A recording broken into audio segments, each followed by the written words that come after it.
getting set to warm up for tonight's ball game against the Cincinnati Reds. The crowd is coming to their feet. Dan Baker is about to introduce the band that is going to play tonight's national anthem before the start of this evening's ball game. Dan, take it away. You're invited to join the Upper Moreland Intermediate and Middle School Wind Ensemble, who will perform under the direction of Kim Pezzy Burns, director of the Intermediate School, and Brian Stahl, the Middle School director, as they perform our national anthem.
Well, that was an outstanding rendition of the national anthem by a wind ensemble. Not a band, a wind ensemble. Great job, guys.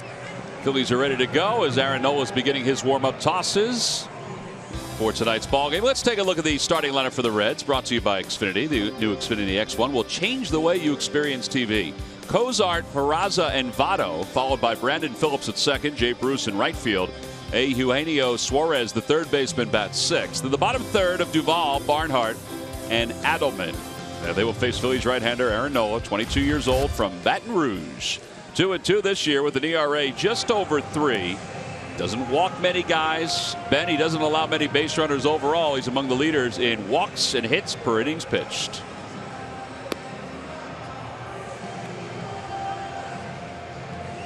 Well, he is finishing up his warm-up tosses. Ben, are you there? Well, yes, he is, Tommy. Mike, what do you think about the scouting report for Aaron Nola? I think Aaron Nola is the second best pitcher in the National League, brother. Wow. Well, I say that because he's number 2 in that all-important WHIP category. Way down in walks, way down in hits. Keeps you in every ball game. He's only really had one bad outing, as I know. Now let's go to Ben here for some numbers. Well, hopefully, very nice, Ben Davis. Well, the numbers are good. He had a great start in Cincinnati, though, going 7 innings pitched, just the 1 earned run. But the changeup for me is something he's going to have to maybe just improve just a hair. All right, it's time now for our Nissan keys to today's ball game. Mike, take it away. Oh, my key to the game, that third baseman right there, that guy in the hot corner, number 7 for the Phillies. You know, we're winning. We're riding the wave of feeling like we're going to win every game, but too many of them by 1 run. We need our third baseman to get going again. Keep the ball in the center of the field. Use right field a little bit. Give us a little tougher at bat.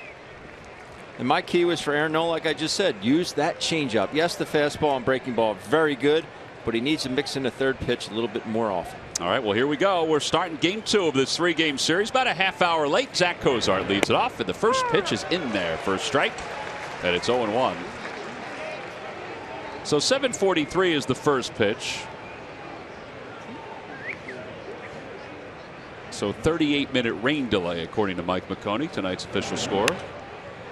That one's popped up, foul territory, first base side. Howard is over, and it's into the crowd. Boy, don't you hate that? Well, you guys wouldn't know, but I would. A foul ball, the second pitch of the game. You got to run 40 yards for it, and oh my gosh, I'm not even warmed up yet. I wish they'd wait till I got a sweat up before they hit those foul balls. Now, if that ball had been hit an hour and a half ago, it would have been in the upper deck because the wind was blowing so strong from left to right. No balls and 2 strikes to Cozart. .317 hitter, which is 13th highest in the National League, and he will have a base hit to start this ball game. Ben, not a very good 0-2 pitch right there from the guy we talked so highly about a minute ago. I like the velocity at 94, but the location was not good. 0-2, it just has to be better than that. Yeah, that caught the inside corner a little bit. 0-2 counts. Batters are choked up on the bat a little bit. They're short and they're quick, and you need good location with those 0-2 pitches. Aaron will live normally toward that outer half of the plate. Here is Jose Peraza, who's up for Billy Hamilton, who's on the bereavement list because of the passing of his young nephew. First at bat of the year for Peraza. And they'll keep an eye on Cozart. He's only stolen 1 bag. The quickest of the base runners is the guy that's up right now.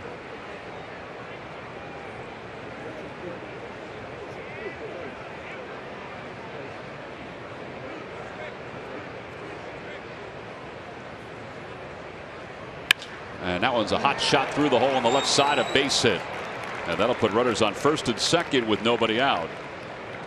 It was a clean base hit, but it sounded like a little fracture there of that bat, didn't it? It sure did. So no stride there by Peraza. See a lot of hitters implementing that, just basically picking their heel up and putting it down, not taking any stride. I like it. I wish the heck I'd have done it my whole career.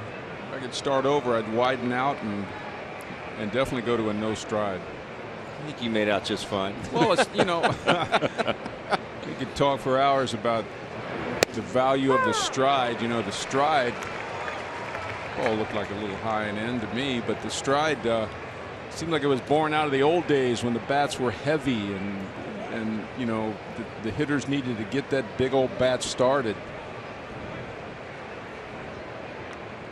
And the stride just kind of caught on, and people started. Now there were a few exceptions. I don't believe Joe DiMaggio hit with a big stride. No. It's kind of a spread out stance, but I think a stride it's technically for rhythm. A lot of great hitters don't use it. Albert Pujols just jumped into my mind. Yep. No balls and 1 strike to Joey Votto, and now Cameron Rupp's going to go out and chat with Noah. A lot of guys talk about the leg kick, that if they had a chance to do it over, they would use the leg kick more. You know, that goes against the non-stride, but you know, a lot of guys would like to generate more power with the leg kick. Sort of like an Odubel Herrera leg kick. Yeah, excuse me, Ben, but the leg kick, what it does is it gets you taking something away before you take it in. In other words, it gets you cocked and then ready to swing. Yeah. And just as long as your hands and your head don't chase that stride. If you do have a leg kick or a stride, you're asking for trouble when that happens. Mr. Votto's 0-2 again, Ben. Here he goes into his choke up stance. Can't run that pitch back, and it's 1 ball and 2 strikes. That one he didn't leave on the plate. Great pitch. Noah with the first batter did get 2 strikes, and then Cozart was able to line the single to left field. The next batter, Jose Peraza, swung at the first pitch and singled to left. 1 ball 2 strikes to Votto. Curve ball outside.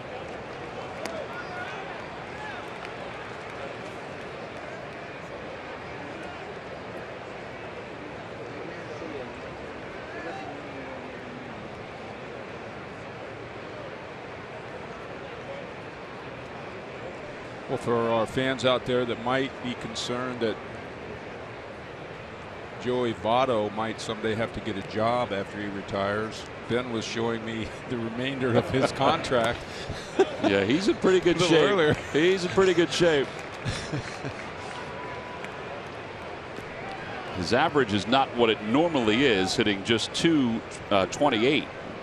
5 home runs, 20 runs batted in. He was hitless in 3 at-bats last night.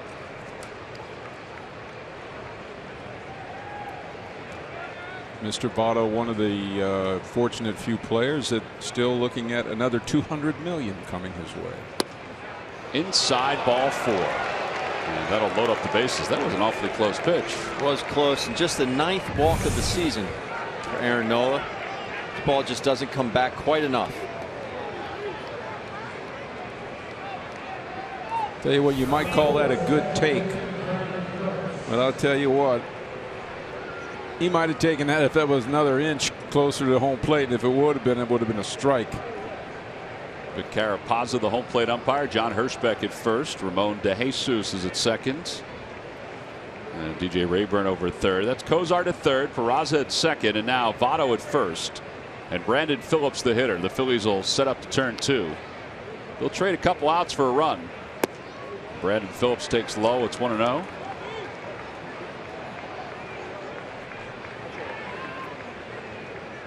Obviously, Nola's not as sharp as normal in this first inning.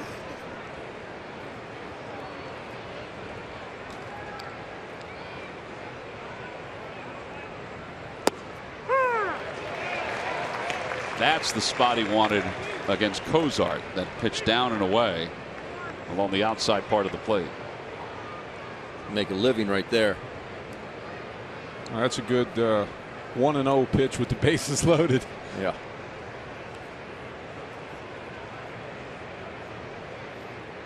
Curveball cued foul. Sharp breaking curveball right there. Bob McClure was talking to Matt the other day about Nola's curve, as you see it here. Said he has a couple of different curveballs, and it's more about the way he moves his wrist than anything else. What do you think, Ben? You go right back to that pitch again? I'd like to see him dot it down and away. He pulled off of that last one a little bit. Yeah. He does go down and away with a curve. Ryan Howard found territory, and he makes the catch. Coming home is Cozart. Here's the throw to the plate on one hop. He is safe. And it's 1-0 Cincinnati. That's an aggressive play by Cozart. They'll appeal third, and the third base umpire DJ Rayburn says safe. That play was taking Ryan away from home plate, and he never could get himself situated to make the throw. He does go with that breaking ball again, and there's one person that Brandon Phillips needs to buy supper for. It's the man who just slides head first across home plate. That is a beautiful sac fly if you're Brandon Phillips, but very heads up base running. You're exactly right. I don't know how many sacrifices flies I ever got where I walked back to the dugout when the guy scored. I mean, usually I'm rounding first or something, you know, and coming back. Well, Vic Carapazza was looking into the dugout. Pete Mackanin, I think, was checking something. I don't know if Ryan could have stopped himself sooner. His momentum carried him at least two or three more steps. You're right. I think he did all he could do.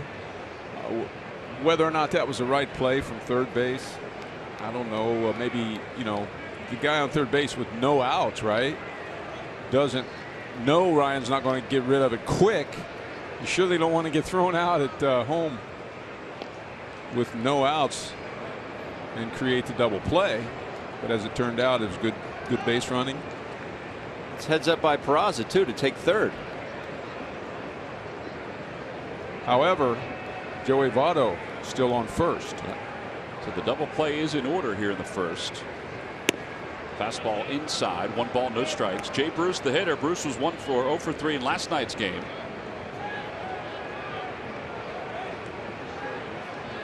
Slide out to right, grounded out and struck out.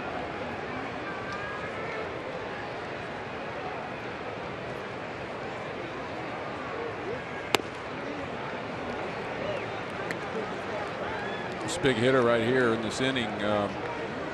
Double play, strikeout, keep that runner on third, get out of this thing with minimal damage.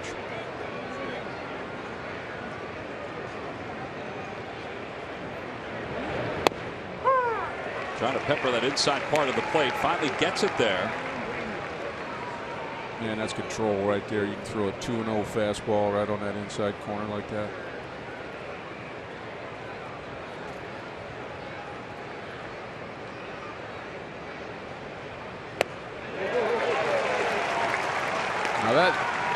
Now that was in a good location to hit over the middle of the plate, up. By up, I mean across the plate right around the belt buckle, but it had a sharp break on it.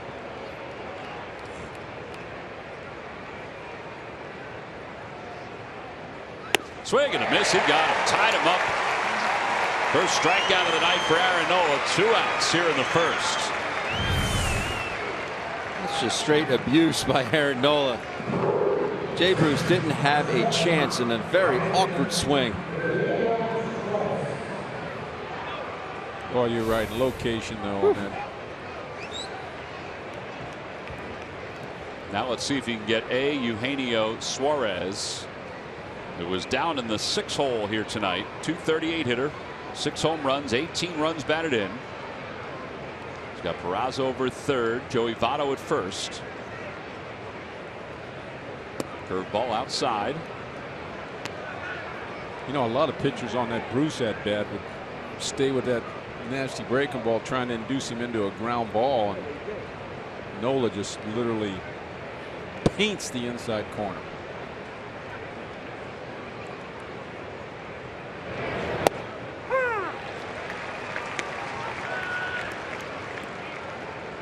After that mistake to Cozart 0-2, it seems like he's getting better extension with that fastball towards the outer part of the plate to these righties. Tell you what, this is just for our viewers out there. This is a great example of a young pitcher that's well beyond his years. Well beyond his years in terms of control and the mental game, you know, poise. Whether he gets out of this thing or not, I'm telling you, you don't see this very often from a kid his first year in the big leagues. Yeah, just 22 years old. He's ahead 1 ball and 2 strikes to Suarez. Runner goes from first, and the curveball take it inside. The throw to second base is in time to get Joey Votto. And the side is retired. That's a strike from Cameron Rupp. Just 1 run scores after bases loaded and nobody out.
Half of the first inning here at Citizens Bank Park. Let's take a look at the Phillies lineup. It's brought to you by Xfinity.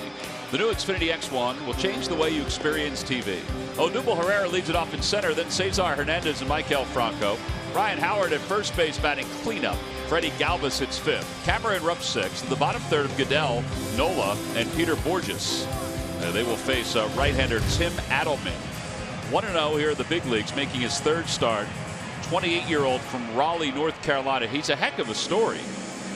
Played for 3 different independent league teams before the Reds signed him last year.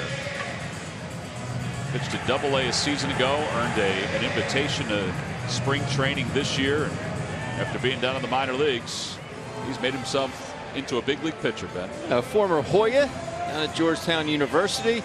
Loves his fastball, sit about 92. Will top out 94, 95.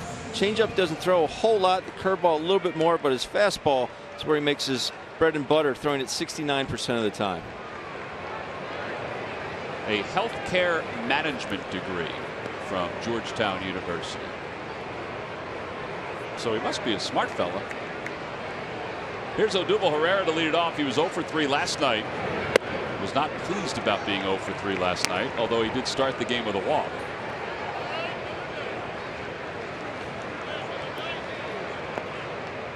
Not pleased last night, but he was all smiles again today. 1 ball and no strikes to him. Fly ball center field.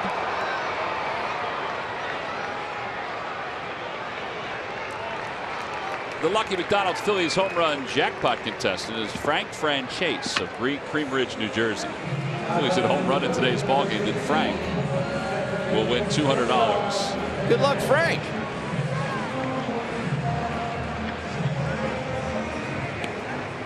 That's about a mile from my house. I wonder if it's Franchase. I don't know. Cesar bunts and bunts foul. It's 0-1. Had a good one last night. Might as well try it. Yes. I bet he doesn't stay there. Third base. Suarez was way in on the grass after that butt attempt. And that one's looped to center field, a base hit. So Cesar's aboard. A 1-out single here in the bottom of the first. Well, I love to see that Cesar, you see, he goes down and get like low and away sinker and got it on the end of the bat, but created a line drive to center field. I like that he likes that bunt as part of his repertoire now. I don't know, has he got 3 or 4 this year now, right? He does. He has 4. He ought to have 20, 25 by the end of the year. I'm serious. With his speed, it's like a blink of an eye if he gets it down. Ken Motor. Here's Maikel Franco, 7 homers, 19 runs batted in, 1 for 4 yesterday. And he fouls it back. It's 0-1. Well, my key to the game was Franco getting back on track, and his normal approach is very aggressive, a little bit of an uppercut, a big swing, but Ben, he will shorten that thing up, and when he's hitting good, when he gets with 2 strikes, he'll use the center of the field a lot more than he has been lately. That is key for him. He had a tough road trip, and it looked like he was trying to do that, get to the center of the field, and he just kept pulling off.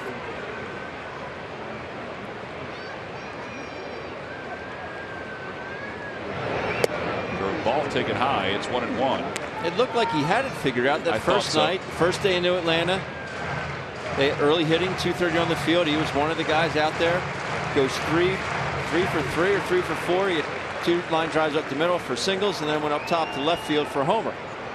And then the next 2 games swinging hard again.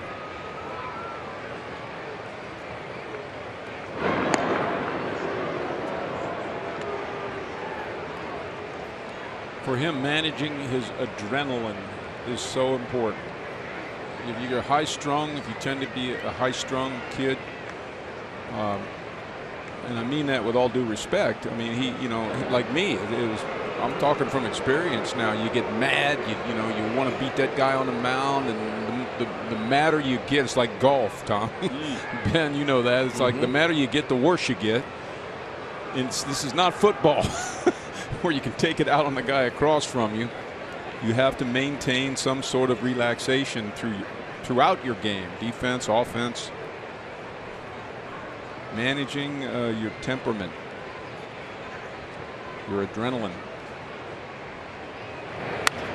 Out of play, and it's 1-2.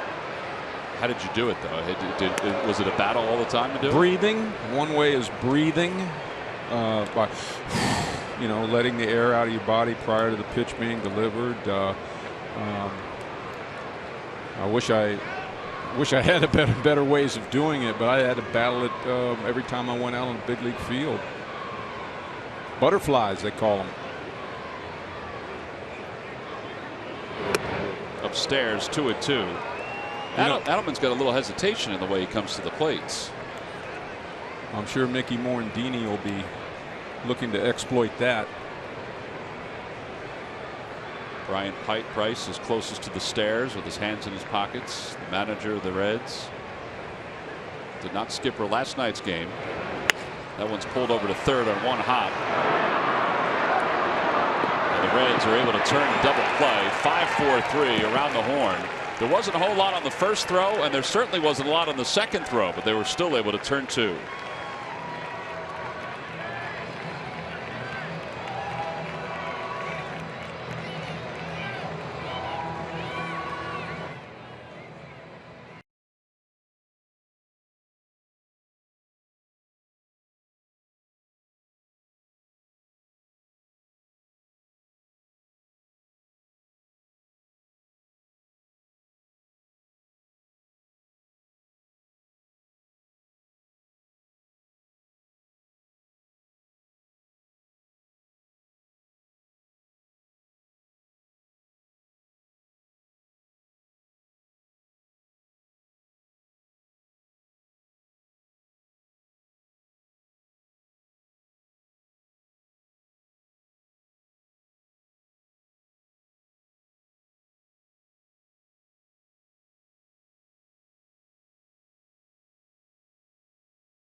Tomorrow when the Phillies take on the Cincinnati Reds, it's MLB Play Ball Day, proudly supported by Chevrolet. After the game, it's Nemours Kids Run the Bases. Now, all fans 14 and under will get that bat and ball set that you see pictured. Tickets can be purchased anytime by going to Phillies.com. Suarez was up when Joey Votto decided to run and was thrown out to end the top of the first inning. So it's a fresh count for Suarez, who had 2 strikes against him. 0-2 to Eugenio Suarez. Nola has struck out 1 so far.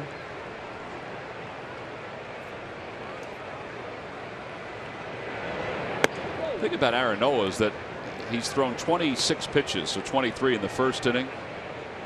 He'll at some point get that pitch count back to normal. He just gets outs with very few pitches a lot of times. Got him. That's a start right there. Yeah, he picks up his second strikeout with a breaking ball that's away. Adam Duvall's coming up. Well, Murph, this is a 1-run game right now. I'm not saying it's going to finish a 1-run game, but a lot of them have so far this season. Yeah, there's no reason to think that they wouldn't, Tom, finish this in a 1-run game. In fact, 8 of the last 9 games that the Phillies have won have been by 1 run. They played in 16 so far this season. They are 13-3. That is a pretty good winning percentage, and only 1 team in Major League Baseball history has finished a season with a higher winning percentage in 1-run games than the Philadelphia Phillies have right now, and that's the Cleveland Blues back in 1893. I don't think any of you guys remember that, but take my word for it. 1893. Well, you're the oldest of the bunch. I'm not so sure about that, but 1893. So obviously 13-3, winning in 16 games already this season has been pretty impressive for this young team. Cesar Hernandez up with it in time to get Adam Duvall. Well, and Mike, you said it during the open. We talked about different personalities. They have found different ways to win these 1-run games.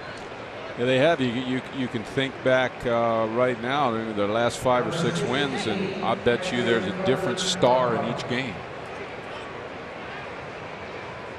Whether it be from an offensive standpoint, the bullpen has really been a tremendous star. I mean, I can see Goodell winning. Goodell's hitting winning last night. Herrera for sure. Cameron Rupp 4-for-4 night. Cameron Rupp wins one with a double with the bases loaded. 0-2 to Tucker Barnhart. Well, Neris and Gomez have been the big focal points in the back of the bullpen. Who knows if either one is available tonight because they've pitched the last few days. but they've been huge.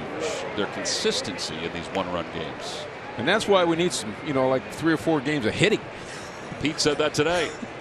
He said, I would love to give these guys a break if I can get a 10-3 game or a 9-1 game. Curveball that misses low, 2-2.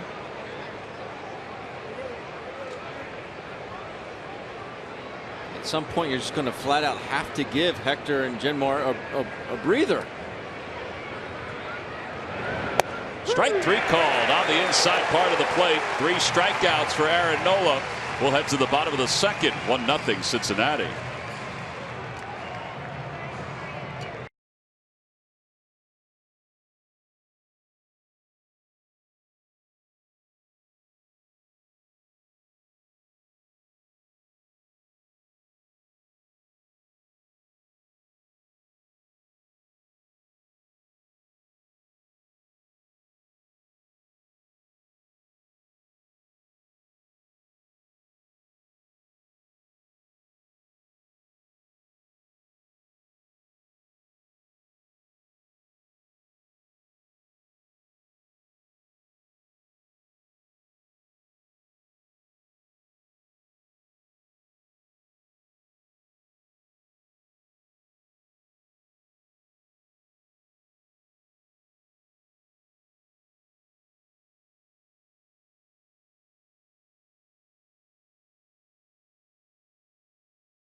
Ball crew, the countdown is on for the NBA lottery. Sixers CEO Scott O'Neal and play-by-play man Mark Zumoff will join us next week. Plus, we'll have a full recap of Eagles rookie camp. See you Monday at 6 on the Comcast Network. Well, back here at Citizens Bank Park, I hope they have something positive to talk about with the Phils. They've already won game 1 of this series. Maybe they can win the series, take 2 of 3, if not sweep out the Cincinnati Reds. They trail at 1-0 as we go to the bottom of the second. 28-year-old Tim Adelman, a former 24th round draft pick by the Baltimore Orioles, will go back to work against Howard Galvis and Cameron Rupp.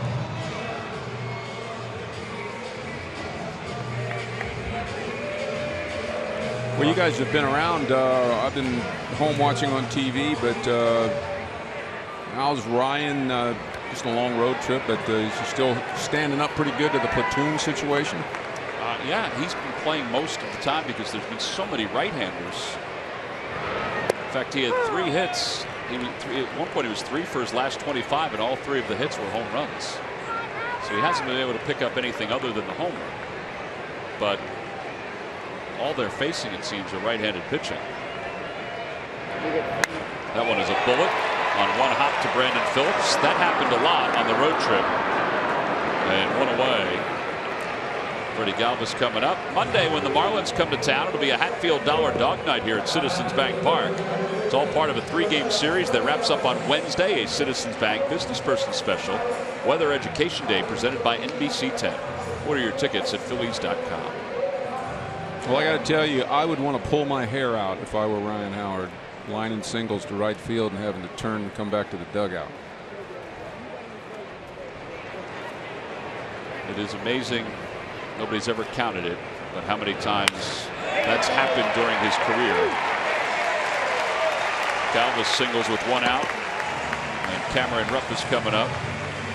It really is something, but it's just such a huge part of the game as you watch Freddie lights this ball. I like that, attacking that first pitch fastball.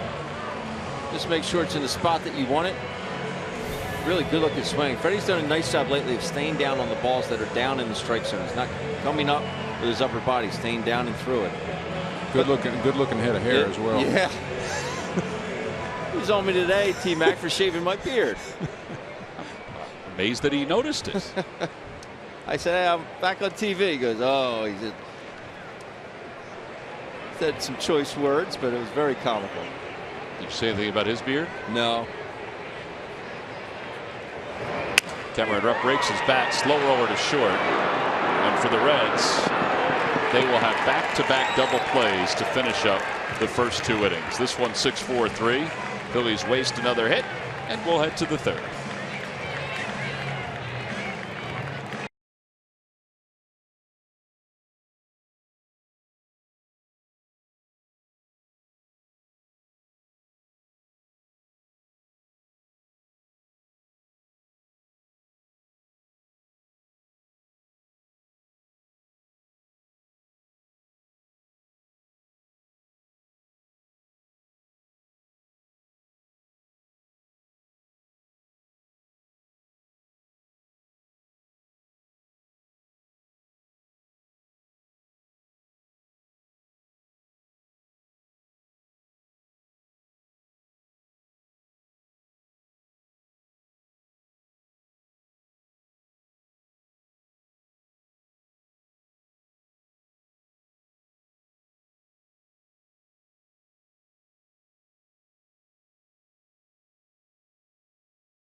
Log on to Phillies.com. Go to the fans section for all the information. Please submit your answer on the subject line.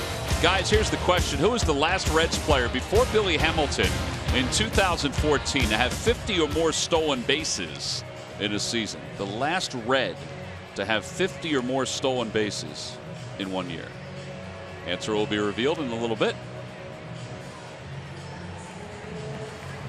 Mike has submitted his answer. Ben does not look like he's in 100% agreement of it. Here is Tim Adelman, 0 for 5 as a big league hitter.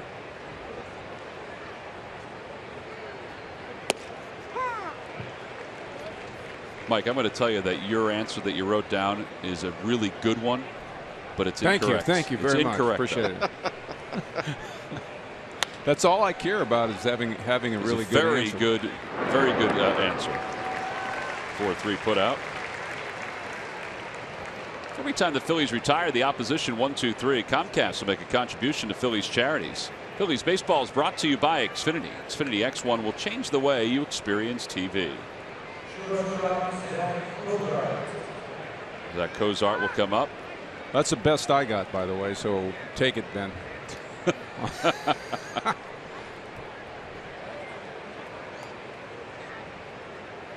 few names going around in my head right now. At some point, Mike, Ben's phone will start vibrating. He's got family members that are part of his research department. Not true, Mike. Don't That's believe a good him. idea. Cozart singled and scored his first time up. 0-2. What was that quiz show where you could make a call? You know, you could. Oh yeah. Who wants to be a millionaire? Who wants to be a millionaire? Never the same once Regis left it. Tommy said last inning how Aaron Nola will find a way to get that pitch count back down. There's a floater out toward left. Here comes Goodell. It'll make the sliding grab. Yeah, you could kind of read that one from up here. It was hanging up there. It was hanging up there. Good play by Goodell. Breaking ball just off the end of the bat. Gets under it enough where Tyler can come in and make that sliding catch.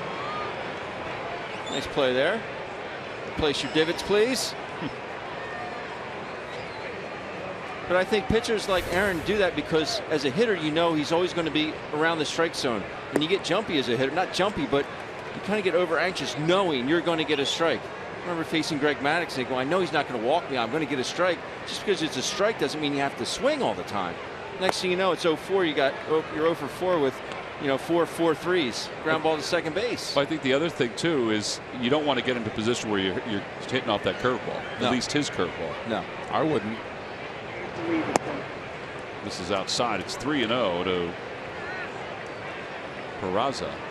especially with that arm angle, Mike. I mean, I never had to do it being a switch hitter, but if I'm a righty, I don't want to see that 3/4 breaking ball slinging it from that angle. Can't be very comfortable as a hitter. Got a nice 3-0 call right there. Could have gone either way.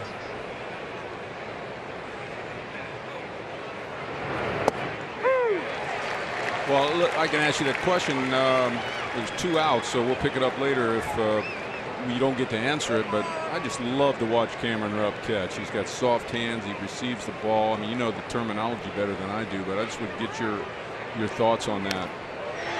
He presents the ball very well to the umpire. He catches. He doesn't let the balls, especially the balls that are down and across his body, so down and away from a righty. He doesn't let those balls ride his glove back. He presents it out in front. He sticks it out in front, so the umpire, Vic Carapazza, this evening can get a good look at it. For the young catchers out there, it's important to let the ball come all the way to your glove, right? Yeah, there's just a fine line. Right. Oh, with a diving grab, and the side is retired. Kind of knuckled on him. He was able to put it away, and we'll go to the third, bottom of the third, that is, after this.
Brought to you by your Delaware Valley Honda dealers. Hurry to your local Del Val Honda dealer or visit DelValHondaDealers.com. And by W.B. Mason. You can't go wrong when you buy rights. Well, earlier today here at Citizens Bank Park, they held their 3rd annual cornhole tournament. And there's a pretty nice studio audience that's part of that.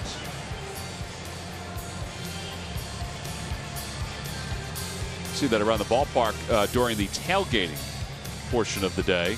A lot of times with football games, more so baseball games, but it's out there. Some dead eyes right there. Tyler Goodell will lead it off. And he takes a strike. It's 0-1.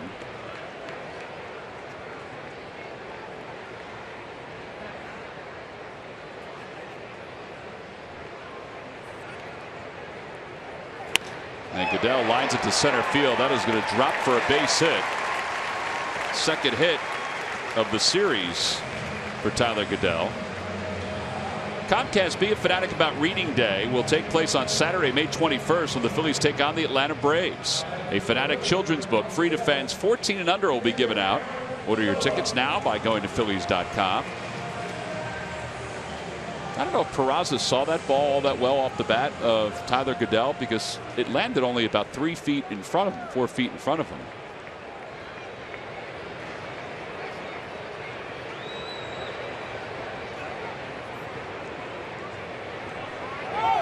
Swing and a miss. Goodell is going to second base, and he is there ahead of the tag by Cozart. And that is his first major league stolen base. He's having one of those first weekends, the triple and now a stolen base. Yeah, that was interesting. Now, you know, definite bunt situation here, and Pete went against the grain there, and man, I tell you what, he gets away with it, and that's great. That's great. Goodell didn't run it like a hit and run or a bunt and run. He ran it like a straight steal, and he stole the base on a fastball, on a high fastball. All right, so now you do try to bunt. I know Aaron is not a very good bunter, at least in Pete's eyes. He doesn't always do it. He had him swing away earlier this season. This time he deadens it right in front of the plate. It's a beauty.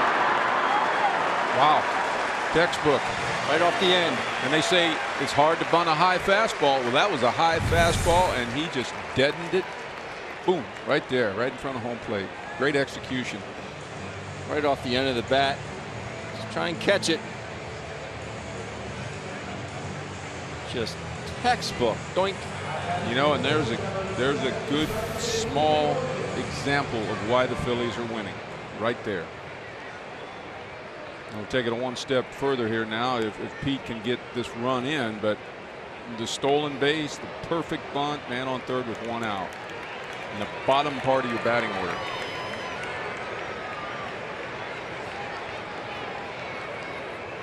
And Peter Boyd just chops it foul.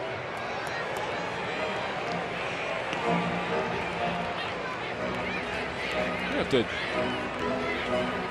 come up with a name for Pete's in the batter's box backward dance. It's almost like a Michael Jackson kind of a break dance thing, you know, when he swings and fouls the ball off.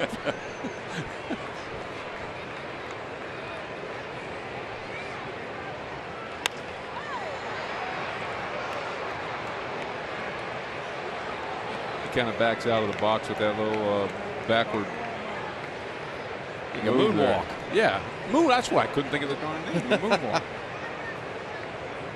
He's got his average up over 200 for the first time after his 2-hit night last night. You just want to put it in play. You have Wheels at home plate, Wheels at third. Swing and a miss. Strikes him out. First strikeout.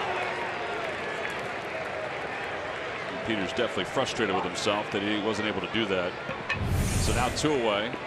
Well, you know that strikeout wasn't on that pitch. That strikeout was on the 2 pitches he got to hit prior to that. You know what I'm saying? He went to the 0-2 or to the 2-strike count by missing the 2 fastballs.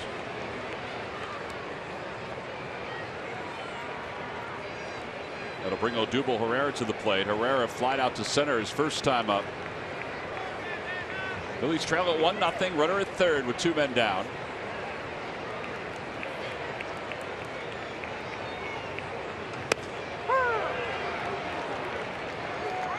Like Vic has a very liberal strike zone tonight, which I don't have a problem with. Particularly to the outer half of the plate. plate. As long as it's consistent. Open it up. Make these boys swing it.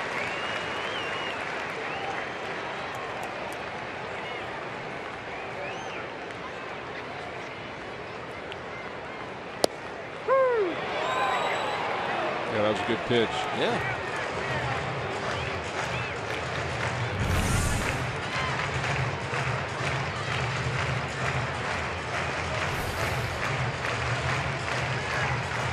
You get frustrated as a hitter because you know in your head there's no way you can hit that. You got to blame somebody. Might as well blame the umpire.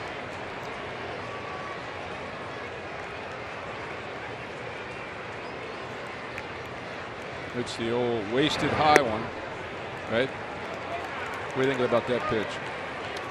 I don't like it because it's not competitive. It's Really? not a competitive pitch. Me too, and they do it all the time. But hold the glove up high, we'll throw one just for the heck of it. It's a ball out of the pitcher's hand, right? Yeah, it's not competitive. It gets that 0-2 pitch out of the way. Yeah, because you never want to get burned on an 0-2 pitch, right? Odubel fights it off. Foul. But here's where Odubel's good. He's in that 2-strike mode. He knows that runs over at third base. There's 2 outs. He's going to let the ball get real deep on him.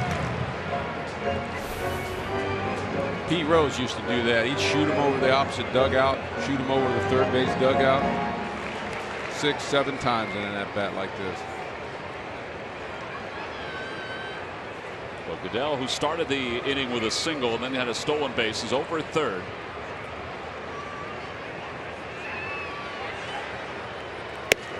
Strike 3 call. Verdugo down looking. And the side is retired. Back-to-back strikeouts for Adelman. So Goodell left over at third here in the bottom of the third.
Like swing lines, huge selection of laminators and shredders. Whether you're preserving your best work or safely destroying your most confidential documents, Swingline and W.B. Mason deliver a cut above the rest. Who but W.B. Mason?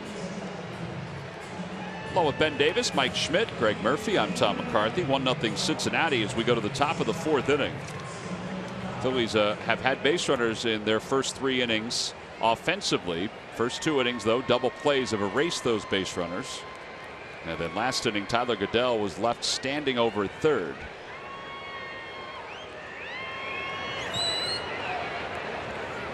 So now Aaron Nola will go to work against Joey Votto, Brandon Phillips, Jay Bruce.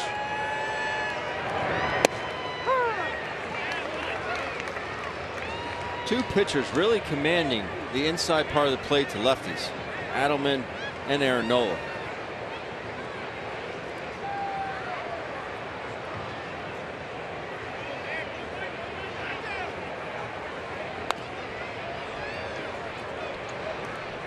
Balls at 2 strikes. Well, Votto will go into his defensive mode again, choking up on the bat handle.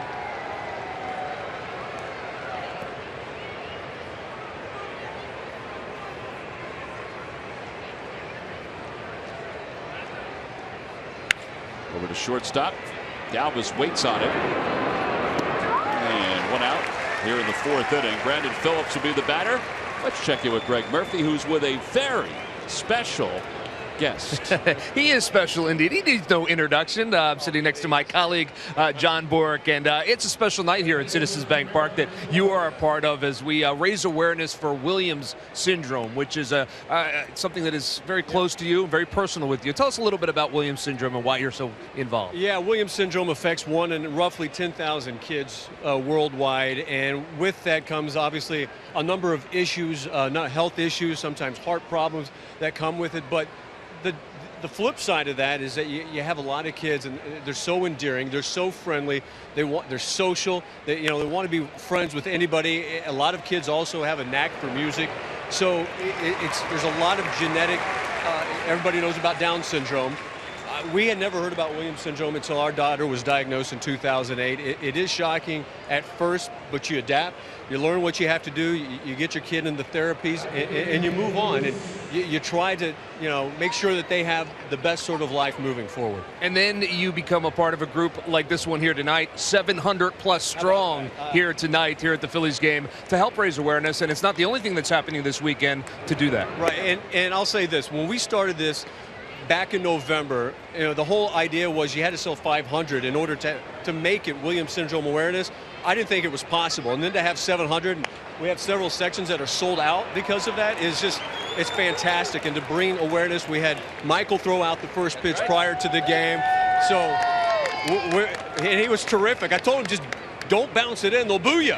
In Philadelphia, they'll boo you. Just make sure you get it there, even if it hits the backstop. So he did a fine job. Tomorrow we have our Williams Syndrome Awareness Walk, which is in Wayne at Wilson Farm Park. So it's all about raising money. It's all about gaining awareness because, you know, when Michael was diagnosed, you know, some 30 years ago, they knew nothing about it. And now it's about informing educators, getting the knowledge out there that, you know, Williams syndrome kids and any kids with genetic disorders, that they need to be helped, you know, and that they do have lives and that we're trying to find a better life and you know, possibly, you know, we hope for Jade's sake, getting her into college someday and you know, maybe living independently, which would be great. Well, say hi to Jade, Matt, if you could pay attention. Hi, Jade. Hi, everybody. There she is. And real quickly, John, people can help in what way? You can go to, well, if you can't be at the walk, and we do the walk every year in May, and we're trying to connect it here with the game, you just go to the website, which is williams-syndrome.org. And it's easy. You go there and just donate, you know, and contributions I can guarantee go to a good cause. All right, terrific. Well, enjoy this great night with your beautiful family that is here tonight, and all 700 of you here. Yeah, guys, we'll send it back to you. All right, Murph, thank you. It's amazing to think, as John mentioned, 1 in 10,000 children worldwide are affected by this. I met a young man who was part of this group tonight, Jimmy, who came up to the booth, was hanging in here with his dad. You met him too, right, Ben? Yes. He was up with our friend Bill Touch, who works here in the Phillies front office, and he could not have been nicer. And he was excited about being here tonight to see the Phils play. 2 balls and 1 strike to Suarez. 2 outs, runner at first. Jay Bruce hit a bocce ball up the middle to get aboard. I mean, it was in no man's land, his base hit.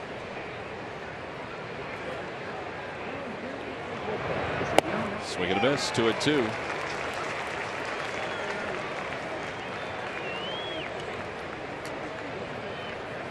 I'll tell you, sometimes I take offense to that speed gun. If that pitch wasn't 92, 93, I don't know what was. It registered 89 on the board out there. Wow. And just great movement. Right back to the mound. Aaron Nola will take care of Suarez. The side is retired. No runs. 1 hit. 1 man left. We'll head to the bottom of the 4th.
Buy Toyota. Visit buyatoyota.com to find your RAV4 today. Toyota, let's go places. Let's go Phils. 1-0 Reds as we go to the bottom half of the 4th inning.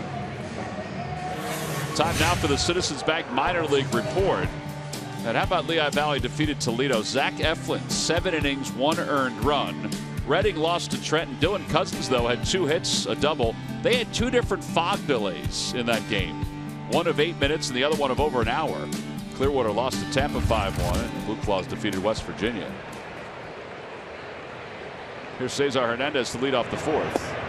Tried to check his swing, and he did.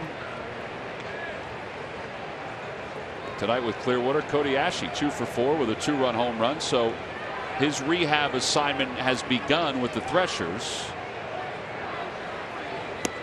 And the key is, how does he feel tomorrow? I mean, you guys have both had oblique. Have you both had oblique injuries? I did, and it is not pain. I mean, it's the most pain I was ever in. Really? Ever.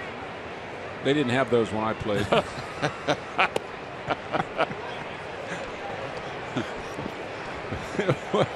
She pulled muscle in your rib.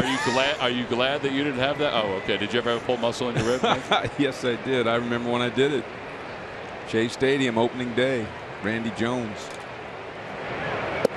poked the ball down the right field line and pulled something in my rib cage. Barely could get to first base. Yeah. That's how bad the pain was. And everybody's different as far as how long they're out with that kind of injury. Ball 4. Cesar is aboard for the second time. And Michael Franco's coming up. Well, tonight they're giving out a cap. Next week they're giving out the Phillies visor to all fans. It's part of Wistar Institute Melanoma Awareness Day, presented by Independence Blue Cross and Citizens Bank. Tickets can be purchased by going to Phillies.com. Everybody got a cap tonight. There it is. It's a nice looking hat. You know, it'd be a nice move here in this at bat if the opportunity presents itself, would be a hit and run with Franco. Force him to drive the ball down on the ground. Force him maybe to hit the ball middle up the other way. You know what I'm saying?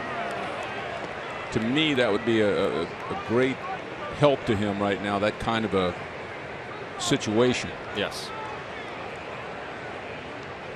Get the defensive players moving.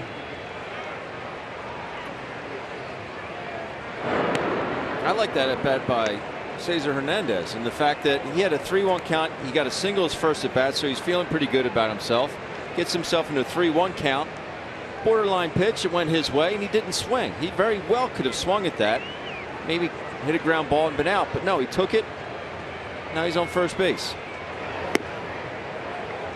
Now here's your pitch. You got to do something like that before he gets 2 strikes, but this would be the pitch you might consider, especially with that giant hole over there. You get Mikel thinking opposite field on the ground.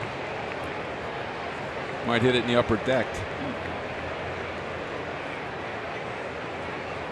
There goes Hernandez. The pitch is low. The throw to second base is not in time. Boy, they are doing a great job swiping bags this series. Second stolen base of the night for the Phillies. And a runner in scoring position. Brian Price is waiting for Jim Riggleman to let him know whether he should review this or not. Well, I tell you, I would love to know if that was a missed hit and run sign. He might have touched him on the helmet here. I think he might have. Excellent throw by Barnhart. Yeah, they are going to review this one. You know, we're all talking about what a great play that was, stealing second. What we mean to say, if you're safe. Yeah. With your three hole and 4 hole hitter coming up. Well, here's the angle. Here's a different angle. Yeah, right there. It hits him in the helmet, and can't tell whether his hand's on the bag or not. But our other shots show that the hand was not on the bag when he hit him in the head with the glove. So this should be overturned, and Cesar should be called out. Yeah, John Hirschbeck just said, okay, so he's out. What do you think? I've never been a fan of, in a ballpark like this with my 3-4 hole hitters, I've never been a fan with, you know, with less than 2 outs of running into scoring position. I mean, I didn't used to like to do it. I didn't like when Sammy did it, when he and I played on the same team, and he was a big time base stealer. I didn't like it. I mean, he was in scoring position for me at first base. That makes sense? Absolutely. I agree with that. But 2 strikes, 0-2, I do agree with that. Right there goes out of the ballpark. Yeah, normal 3-4 hitters. Yes, but right now they're struggling as a whole.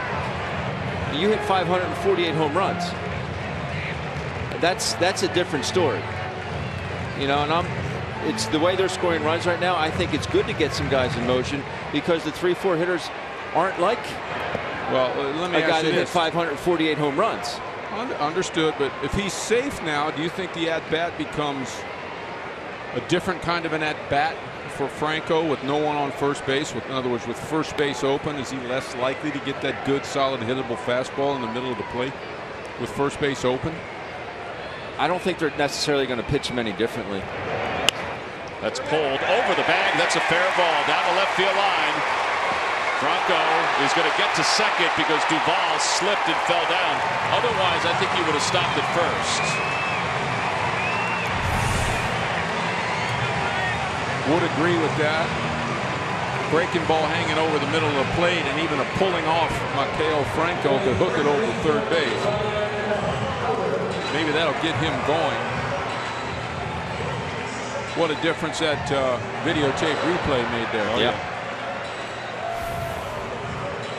Without the videotape replay, we got second and third, or we got 1 run in, tie ball game. 6th double of the year for Franco, and now Howard is up. Phillies have had a base runner in each inning so far, but have not scored.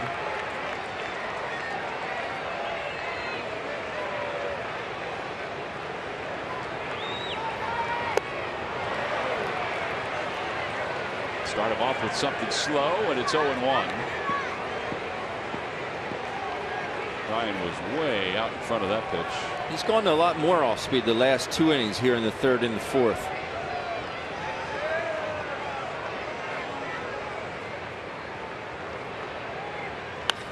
Out to right field. Going back on it is Jay Bruce. To the wall it is. Off the scoreboard.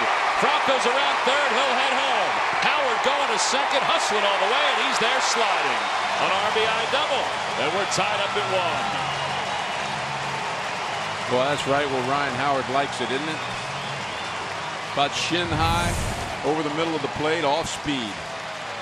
Boom! He goes down and gets it. I think he thinks he might have gotten that one. He almost did. We have ourselves a tie ball game. And Ryan Howard has laid out twice in this one. Yeah. Fooled him on the first breaking ball. Like Ryan was waiting on that one. Only his 2nd double of the year. We talked about since the month of May began, his only hits have been homers. So he mixes in a double. Franco will get a drink, catches breath. Here's Freddie Galvis. He singled his first time up.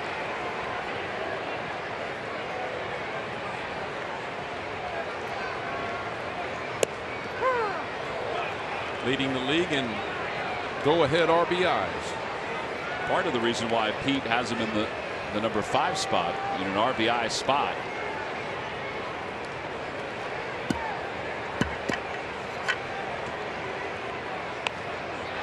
Had him leaning a little bit. That'll be out of play, and it's 0-2.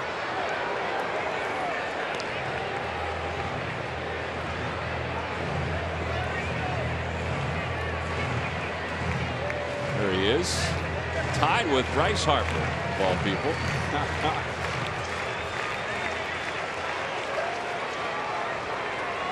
I'd like to see him be tied with him at the end of the year. It'd be pretty sweet.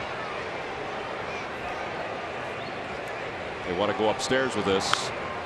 Okay, now, whoa, that was a close one.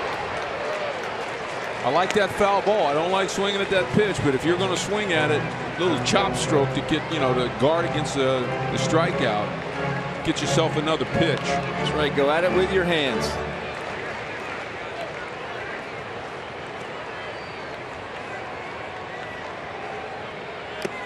Well, he got him.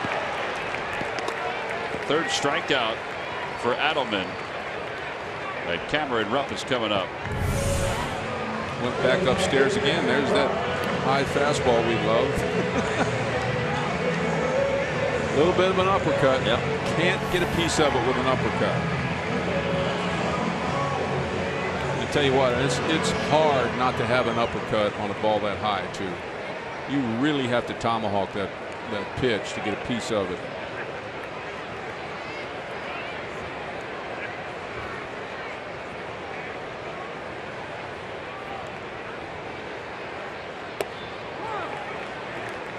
You mentioned a name before the game, Ricky Jordan. That's right. That man could get on top of a fastball. Yes, he could. He could hit a high fastball. You know, one of the worst things that can happen to you, at least for me when I play, is we watch pitch to Cameron. That one's out to left field. Duvall going back on it. He'll make the catch. Just going to say that making that out on that inside fastball, the first at bat, you spend the whole game trying to adjust from.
Well, today and this weekend, the Major League Baseball honors Play Ball weekend all around the country. And talking to some of the Phillies players about their time in Little League, I asked Cameron Rupp, I said, what was it like? He said, you always look forward to going to games. He said, I played first, and I even got a chance to pitch. I said, did you like it? He goes, yeah, I just wasn't very good at it. Tyler Goodell, he already had a sweet swing even when he was that age, hitting off the tee. And Peter Bourjos back in Arizona had that big league smile and also had the Phillies red pinstripes as part of his attire. It's a nice weekend for Major League Baseball to remind everybody to get out, play some wiffle ball, play some stick ball. Players are wearing the Play Ball patch over their heart. Pretty cool to see Cameron Rupp wearing an Expos Little League uniform. Young players in Major League Baseball and even in Little League now probably don't even realize that there was a team called the Expos. Ryan Howard over at first base when he was growing up outside of St. Louis playing Little League at Babe Ruth. He was hitting moon shots even back then. How many games like that can you think of? We used to play a game called cork ball. You ever heard of that one? I never heard of cork ball. No. It was baseball with a tennis ball. In other words, you stood by a wall. You put a square behind it. You took a square behind you, and that was the whether it was if it had to be in the square to be a strike, and the pitcher stood normal distance, and he could fire that thing as hard as he wanted. But it was a tennis ball and a bat. Strikeout for Aaron Nola, and there's one away. Well, hopefully kids do that more and more. You know, earlier today at the Urban Youth Academy, some of the Phillies players were over there doing a little chatting, doing a little instructing, and also watching some of the members of the Phillies RBI program take some hacks. Colton Murray was there. Emmanuel Burris was there. Here's Colton. I said, Colton, how did you do? He goes, nobody wanted to talk pitching, so I just soft tossed and worked on some hitting. Phillies ball girls were there as well. We used to play that game, Mike, that you talked about, and I had a pool stick, the handle of a pool stick, broomstick. Put some tape around it, and that was the grip on it. And you know what? You can wet the ball, the tennis ball. You can get it wet, and it leaves a mark on the wall. Yep. So you know whether it definitely is a strike or not. Whether it's in the box or not. Yeah. 2 outs. Yeah, like you said, Nola's putting together some quick innings here. Might be a future fanatic over at the Fanatics had a long day. Urban Youth Academy. By the way, if you get over there at all, if you have a chance, the playing fields are immaculate. Gorgeous. Beautiful. Here is Adelman. He grounded out his first time up. 0 for 1. They don't use rocks for bases over there. They do not. Nope. It's advanced. We used to use whatever T-shirt or jacket or whatever anybody had. We had a tree in my backyard that was third base at one point. Played wiffle ball. Right field's out for the right-handers. Right field is players. out. You catch it off a tree. It's an out. Pitcher's hand. You ever hear that? No. Pitcher's hand. Well, you don't have a first baseman, so if you yeah, throw yeah, the ball to poison. the pitcher, you throw the ball to the pitcher before he gets. We call it first. pitcher's poison. Right. Oh.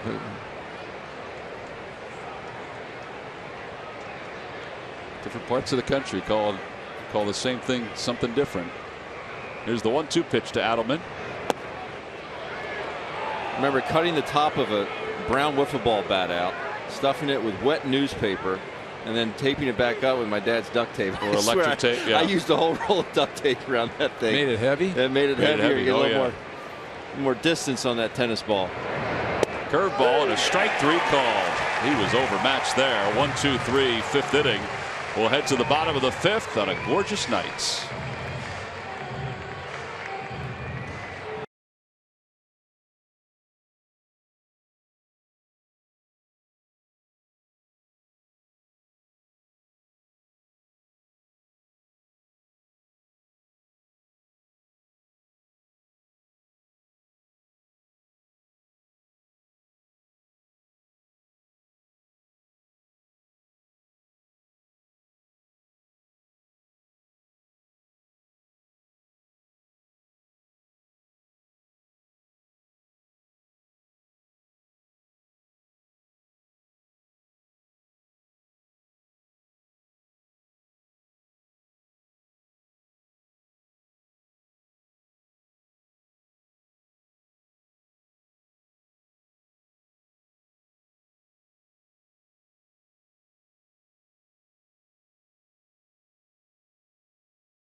Brought to you by Coors Banquet. Well, our timeless moment. May 14th, 1975, Dick Allen acquired in a trade a few days earlier, singles and draws a standing ovation from the vet crowd of 30,908. Steve Carlton blanks the Reds 4-0. You remember that, Michael? I had my cough button hold. Not specifically, but I do remember I couldn't remember whether it was Reds, but I do remember when Dick came back to play with us. What a thrill that was for everyone on the team to see him up close and personal, to see him take batting practice, just to be around him in the clubhouse. Well, he's a great friend, always will be. And part of it is, what had happened previously. He gets back. Oh, yeah. And we all basically knew Dick's history in Philadelphia. Well documented, of course, and for the town to accept him with open arms like they did when he came back. And I'm not saying 100% of the people did, but it was very warm and friendly, I think, for Dick his second time around in Philly. Tyler Goodell starts the 5th inning and he takes inside. It's 1-0. Was he something to see batting practice-wise? He didn't let it go very often. He just liked to pepper that batting cage in front of the pitcher. That's just kind of the way he did it. Take that nice, had that big old heavy bat and that nice downstroke, and he'd shoot line drives and ground balls right back at the screen. And I kind of took to that myself. If it was good for Dick Allen, why not for me? Probably one of the most often Kozar can't get it, and Goodell has 2 hits tonight. One of the most often imitated batting stances and batting swings ever. I didn't realize that. Yes, I mean, when you think back and you see how unique, you see the replay there of Goodell going up the middle. Stay in the middle of that field, man. There's a lot of hits there, Ben. Yeah, there are. But Dick had that, that big 40-ounce bat and that cock where the bat would actually lean toward the pitcher as the ball was on the way. Those big blacksmith hands of his, 28-inch waist, amazing. Well, here's Nola, who last time when Goodell was up, Goodell stole second, and then Nola bunted him to third. And then Adelman steps off. By the way, Dick, if you're out there watching, how you doing? It'd be great if he answered the TV. I'm fine, Michael. Great to hear from you. Nola bunts it foul. That was a pretty good pitch by the pitcher as Nola was squaring. He threw it right at him, basically. Yeah, this might be a little too close for comfort. Ooh, golly, that might have hit him right in the hip. Get those digits out of there. Yeah.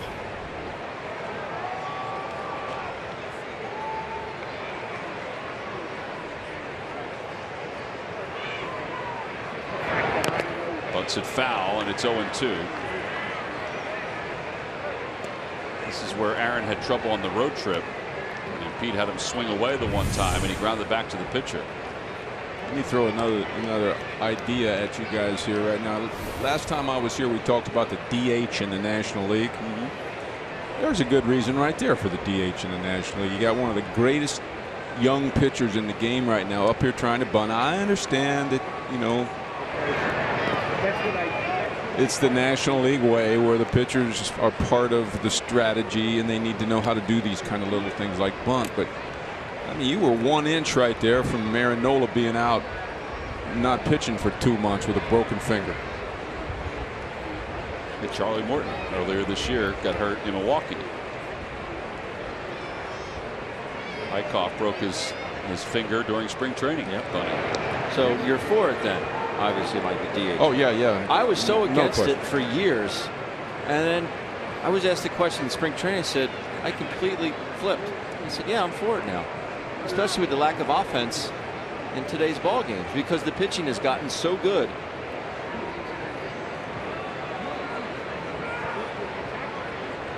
1 ball, 2 strikes to Noah. Outside, 2-2. I went from San Diego to Seattle. I went from having Andy Ashby hitting, no offense, Ashman, to Edgar Martinez hitting.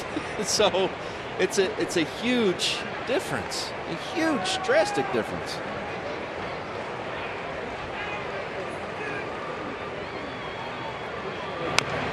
Well, let's just say you'd have Ryan Howard, not in this slot in the batting order, but you'd have Ryan Howard in the game every day, and we would have Tommy Joseph or Darren Ruff may have been able to get more ABs. Exactly, at first base, and of course every team in the league would get better offensively. Ball 3, 3-2. Some pretty good peeps right there. Peter Borges on deck.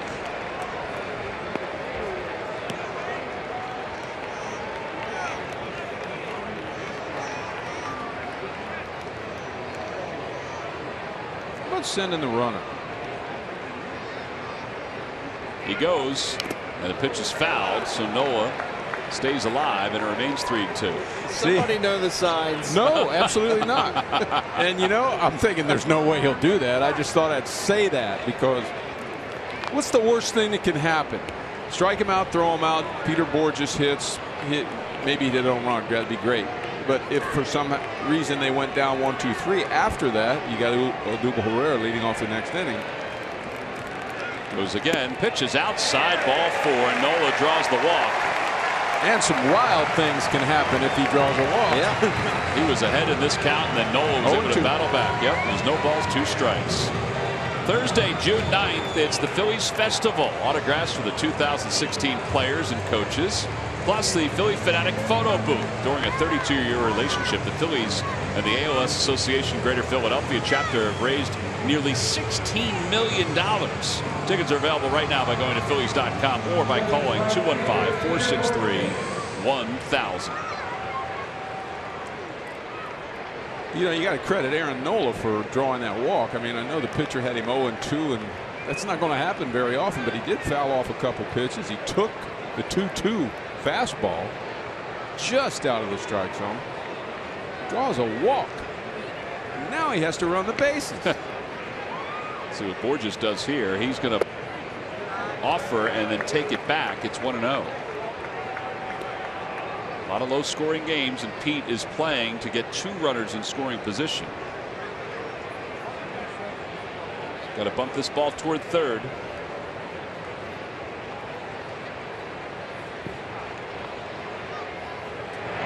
And he does beautifully.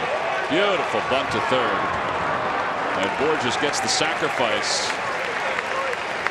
That's about as good as it gets right there. That's one reason you see Peter Bourjos' name in the lineup. Despite a low batting average, he's like 294 over the last month, I think, right around 290. So what he's done for you lately is some good stuff, and that's a perfect example right there of a fundamentally sound player. That was a perfect bunt. Yeah, so no chance to have a force at third when you make the third baseman field it. At least the way the defense was set up. So second and third, 1 out. Here's Odubel Herrera, who is 0 for his last 5. You don't say that often with Odubel.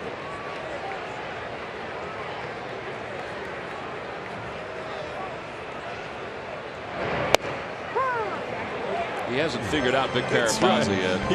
He's got him a little confused now with that. That fastball's straight. Now that baby's not running back.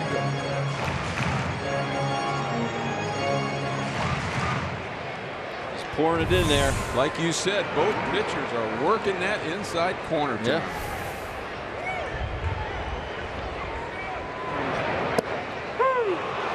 He's going to have to swing at it eventually. It's a blind spot for him. Well, I'll tell you what, I sure hope he makes contact, because he's not going to be a happy camper. No.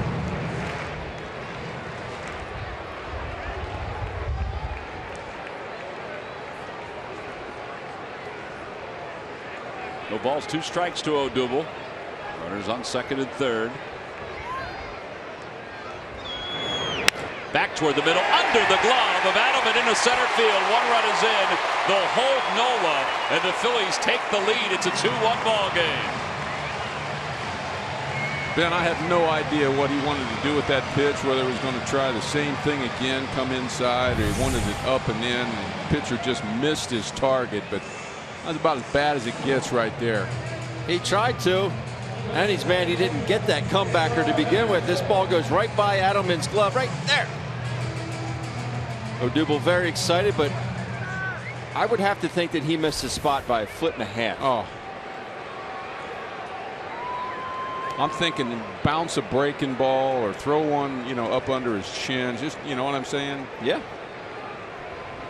Suarez, the third baseman, is in on the grass with Hernandez up and runners on first and third. 2-1, Phillies on top. They have 7 hits now.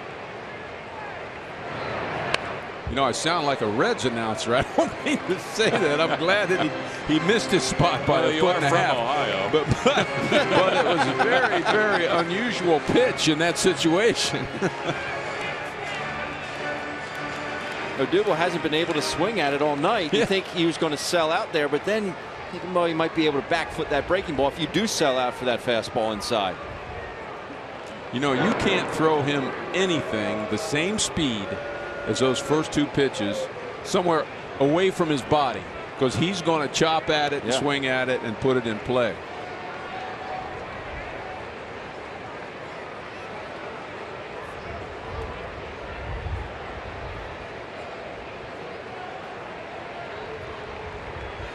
To the right side, and it leaks into right field, a base hit. Nola will score. Odubel stops at second. RBI single for Cesar Hernandez. It's a 3-1 ball game. Oh, to be a left-handed hitter, right? Boy, we get more and more examples of why you wanted to be a left-handed hitter every single game. One of the first changeups I've seen all night out of Adelman. And just gets enough of it. Was able to stay back just enough. Keep those hands back out in front of his body just a hair, but kept those hands back. There comes Mark Riggins, the pitching coach, out to the mound. The Phillies are 2 for their last 3 with runners in scoring position. Nobody's up yet. J.C. Ramirez is loosening, and it looks like they may get somebody up in the pen. Caleb Cotham will start the throw. Holding Nola proved to be the right move at third base on Herrera's hit to center field. Actually, you don't want to run your pitcher into a collision at home plate. Probably with 2 outs, they would have sent him. He's got to do a little landscaping. Juan Samuel, who's had a good year over at third, although as Sammy will tell you, I haven't really had to wave a lot of people home.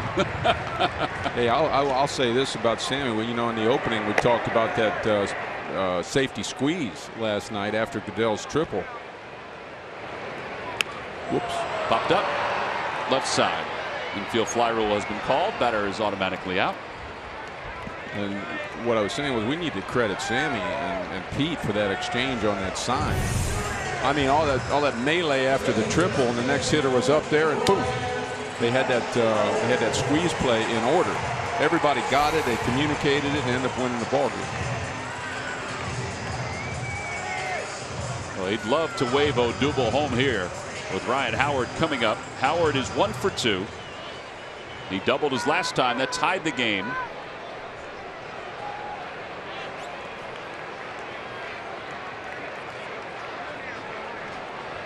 Odubel with a good sized lead off second. Howard, his last time up, got a pitch that he could drive. Supposed to be a backdoor breaking ball. It's a breaking ball that's down and in. Big piece. Golfs it out to right center. Nice little head first into second base. What a great feeling.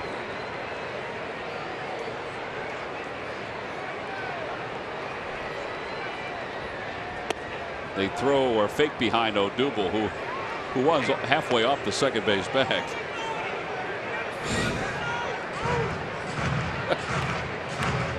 You don't see the old fake throw like that very often anymore.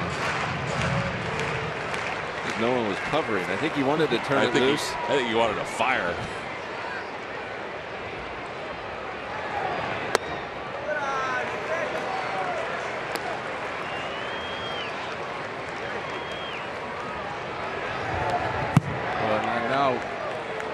Ryan can look out over the plate. It looks like he's pretty much resigned to staying away from him. Hit one right where Odubel is standing on the ground.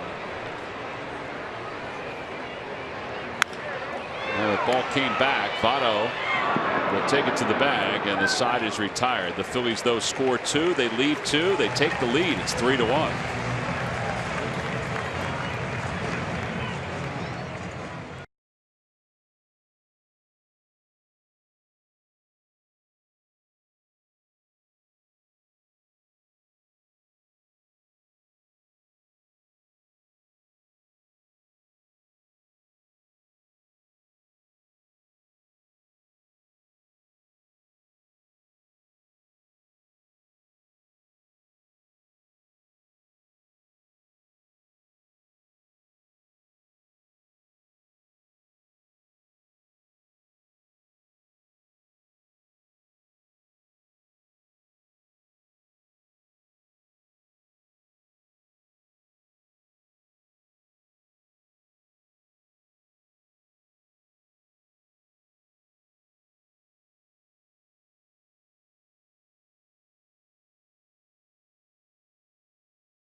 Cross Philly of the Week has plenty of reasons to smile throughout the first month plus of the 2016 season.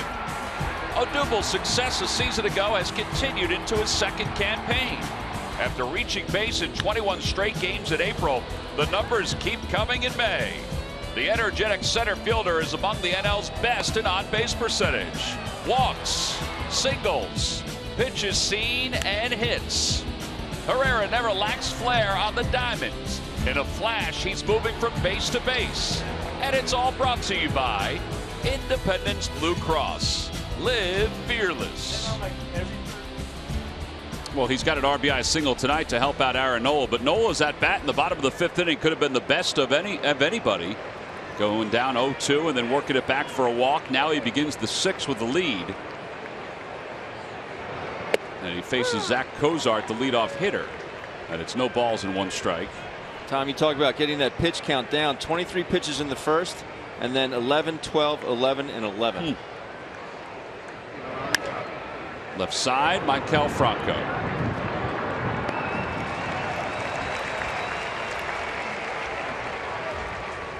Phillies family packs, 4 tickets, 4 Hatfield hot dogs, and 4 Coca-Colas for $100. Available for select weekend home games. For more information or to order, visit the ticket section at Phillies.com. I have to say, the crowds are building more and more here at the ballpark. Nice crowd tonight. Definitely. It's not sold out the way it was when the Phillies were winning divisions, but this is a nice crowd for a Saturday night here in the month of May, and the first homestand of what is 3 straight homestands. Great giveaway tomorrow. The bat and ball set. Hat tonight. 0-1 pitch coming. Little dribbler left to the mound. Nola's got it. Sets himself and fires. 2 outs. Nice play. Nice play. Stay relaxed. You don't see the pitcher go over there and backhand balls like that very often. Nice and clean. Almost looked like a former infielder. No panic. Boom. They're athletes, Mike. They are? He would have never said that, Mike, until he started pitching at the end of his career.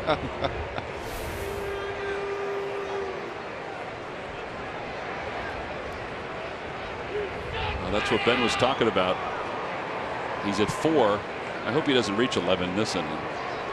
2 outs with 4 pitches in this inning. Now 5 to Joey Votto. It's 0-1.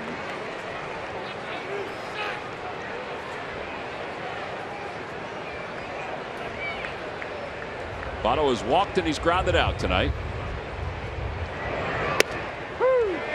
I'm not sure what he's doing. He just must not be seeing the ball well at all. He's swimming in his own head right now. I think he likes hitting with 2 strikes. Well, he would be the first. I've never seen a guy have more 0-2 counts against us than Joey Votto. You think back to that first series of the year. Whew. Sometimes I think he's just working on his 2-strike approach. It's not helping his batting average. Oh, this guy's a perennial league leader in hitting. He sure is. Yep. He's had a lot of those swings. We haven't watched the Reds every day as we watch the Phillies every day, but that's the kind of swing we saw when we were in Cincinnati.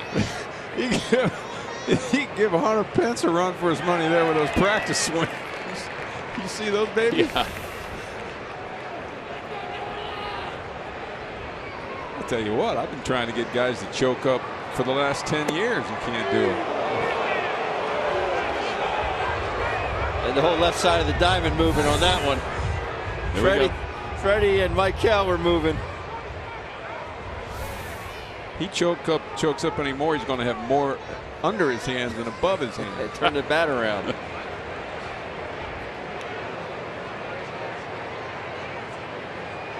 Now watch him get a hit. Got him. Throw him a changeup of all pitches. And the side is retired. All right, Ben, mark off your key. That's it. First time. Throw 7 in a row. changeup.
Get a great deal on your favorite Toyota during the Toyota Time Sales Event. Toyota, let's go places.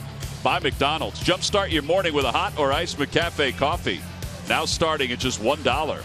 And by Xfinity. Xfinity X1 will change the way you experience TV. All right, so this is what Ben was talking about as we go to the bottom of the 6th inning. The pitch that everybody thought was strike 3 to Joey Votto. Look at the left side. This is the pitch. It's close. It was in. But now we look at the left side of the infield. The same pitch. What do they think? He's out. Oh, no, he's not. It's in unison. It's just like synchronized swimming. Beautiful. Well, the left side of the infield doesn't really have the clearest angle over there. Cameron did give a little, what do you call it? When he brought it back a little bit. Brought it back into the inside corner a little bit. Here's Caleb Cotham, the new pitcher for the Cincinnati Reds. Tim Adelman goes 5 innings. He allows 8 hits and 3 runs. So Cotham will start the bottom of the 6th inning. Freddie Galvis, Cameron Rupp, Tyler Goodell are due up. Adelman throws just 67 pitches.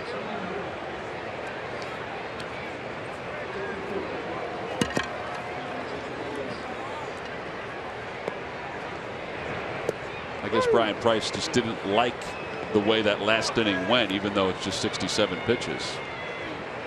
And his spot isn't coming up anytime soon in the lineup either. No.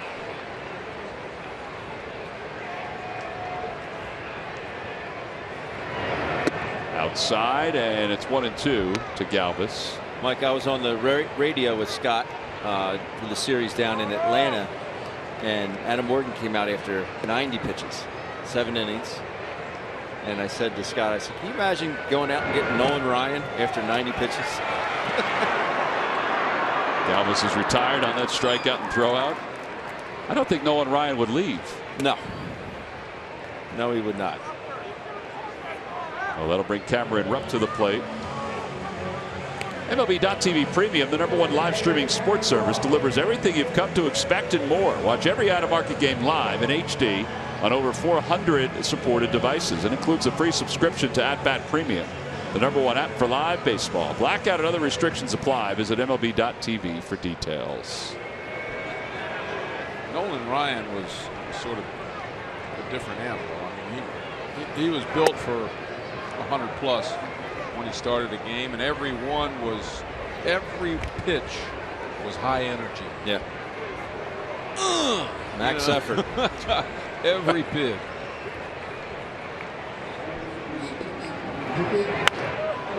Rupp lifts it to shallow left. The wind really has picked up the last inning or so it brings it in. That and the fact he hit it off the end of his bat. And there are 2 outs. Well, it's not like it was an hour before the game, the way the winds are blowing, but they're moving pretty good right now. Temperatures dropped. It's got to be 15 degrees. Yeah. I mean, Adam threw a great game the other night. I'm not comparing him to Nolan Ryan, but it's the norm these days. Everyone has their own role. You have a 7th inning guy, 8th inning guy, and a closer. It's the way it is.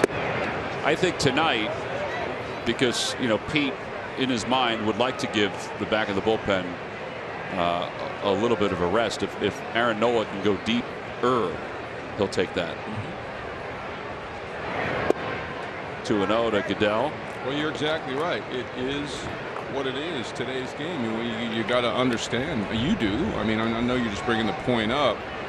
It doesn't mean guys back in the day were tougher, or it's just a different way to manage the games back then. Right. It's just the way it was back then. They probably didn't know any better. Yeah. They groom. They think it's a better system. Guys are making more money. Why blow them out to max effort every time they start a game? The starting pitcher used to be the best pitcher on your team. Or, the 4 or 5 guys that started were the best pitchers. Pretty much the relievers. This is almost before the days of closers. But relievers were ex-starters on their way out until I don't know when, sometime in the late 70s, 80s, with the Sparky Lyles and the Gossages and Colbys and guys like that, created the idea of the closer. And then the 8th inning guy came into play. And then the 7th inning guy. And they finally realized they could maximize pitchers' careers by doing that, by that system. Fidel works another tough at-bat there. Been on base 3 times. It makes it tougher on the hitters. It does. and the specialists, guys that come in for one batter.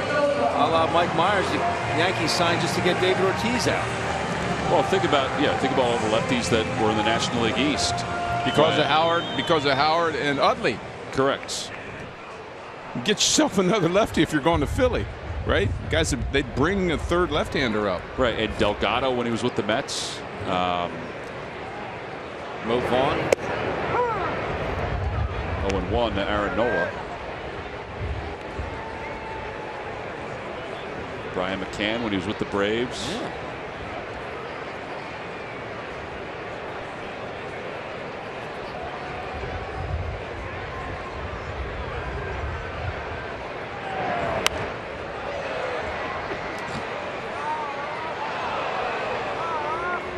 Let's look at these guys that we've seen tonight. I mean, I don't personally know either one of the starters for the Reds or the relievers I've seen. I mean, I'm not a fan of the Cincinnati Reds, but every guy that comes in is 6'5". Yeah, the starter tonight was 6'5½". He was a big kid. This is a big guy here. Nola strikes out at a breaking ball. Second strikeout of the inning. And that'll do it for the Phils here in the bottom of the 6th. They lead it by 2 as we go to the 7th.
Time now for your Delaware Valley Honda dealers game summary as we go to the top of the 7th inning. The Phillies have brushed aside that first inning run by the Reds, and they've just jumped onto the shoulders of Aaron Nola, who's gone 6 innings. He's allowed 3 hits, struck out 6.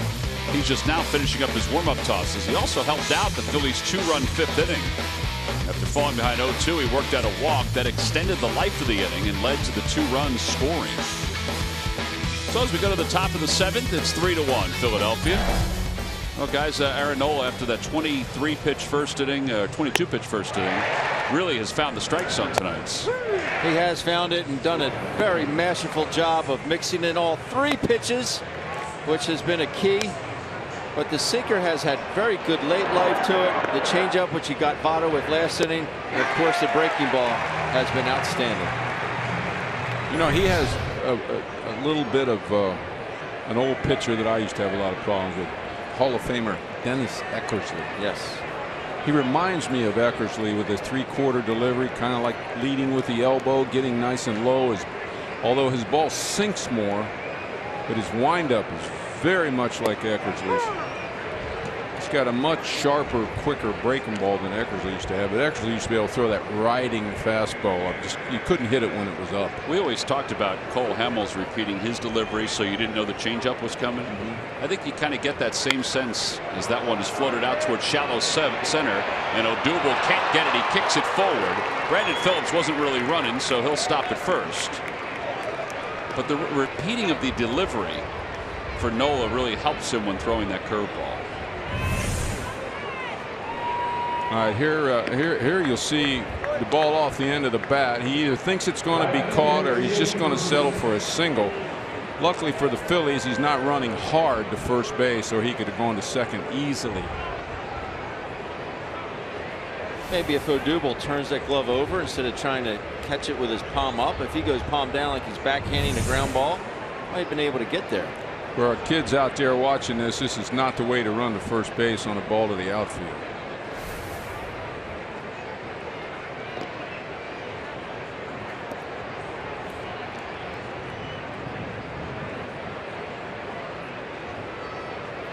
I know he's got foot problems and stuff like that, but that was remarkable how slow he went up the first base line. 0-1 to Jay Bruce. And now the double play is in order for the Phils.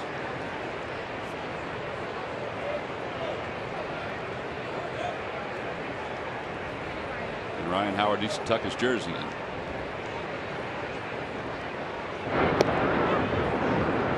You know, back to that play, I want to make more out of it than it is, because not every player in the big leagues that hits the ball to the outfield sprints out of the batter's box.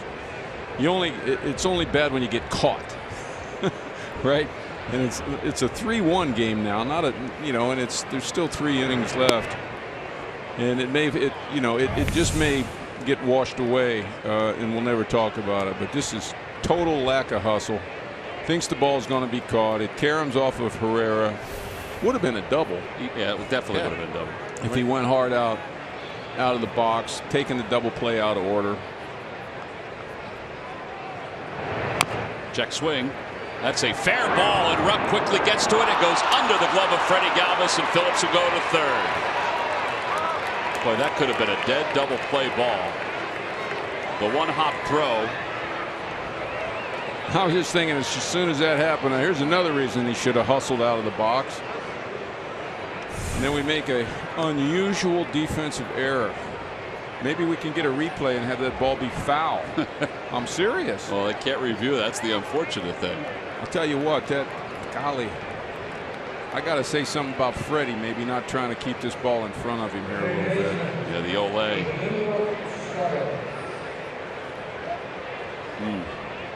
I think if that hits the dirt, he makes the play, but I think it caught the edge of that grass and caused a different hop for Freddie, but definitely a play Cameron Rupp would love to have back. All right, well, they scored an E2.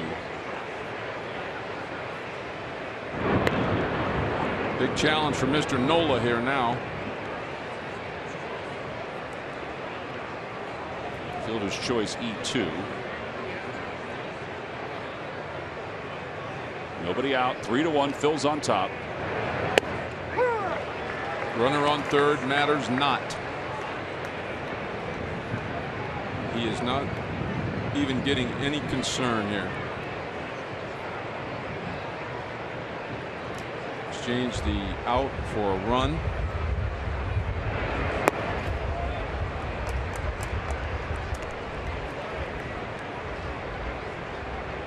Starting to feel that little cold front that's coming our way, yeah. Right? Blowing our papers around here in the booth. It's supposed to be chilly here in this time of the year. 1 ball, 1 strike to Suarez. 1-2. 3 straight breaking pitches. First one a little different than the last 2. It just, I don't think these hitters can pick up that spin to have a swing like that. Either that or they think they can hit it. I don't know why they'd want to hit it. No.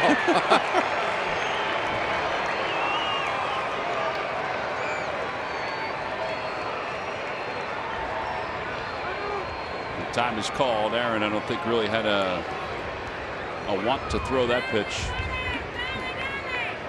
like he was trying to freeze the runners. Phillips over at third.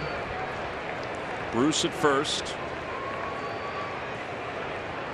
And the 1-2 pitch. Foul ball.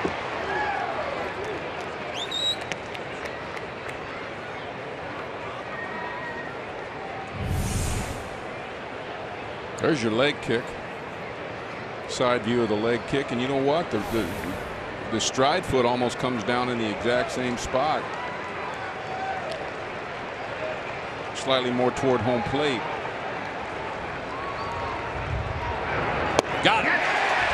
A 76-mile-an-hour breaking pitch. 7th strikeout of the night for Aaron Nola. 1 away here in the 7th. Wow, that must have some bite on it, Ben. I mean, some real bite. Real change of direction. Great location. It has to, because if you're thinking about it, if you're Suarez, you have to, I wouldn't say sitting on it 100%, but you have to be looking for it. Absolutely. And you got to put it in your mind and just fight. You know, you got to somehow fight the fastball, but you can't. You got to be thinking breaking ball, right? You have to, and to still be that fooled on it makes me believe that he's not seeing the rotation. You know, sometimes when those breaking balls, especially like his, must be. You know, I say it's almost like a boomerang. You go to swing, and it's not covering any ground toward you. It's covering ground away from you. Does that make sense? Yeah. The location was perfect as well.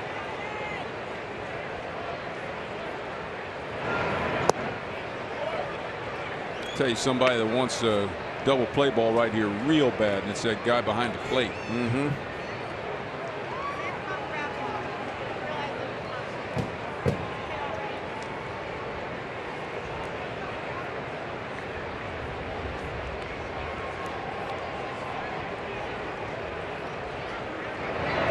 Over to third, past the diving Maikel Franco down the left field line. 1 run is in.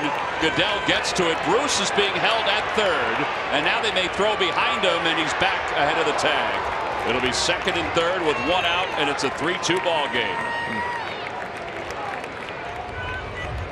So a double for Duvall, his 10th of the year. Well, like Franco earlier in the game, reaches out and hooks the breaking ball over the third base bag. Good try by McHale. Game of inches, Ben. Yeah.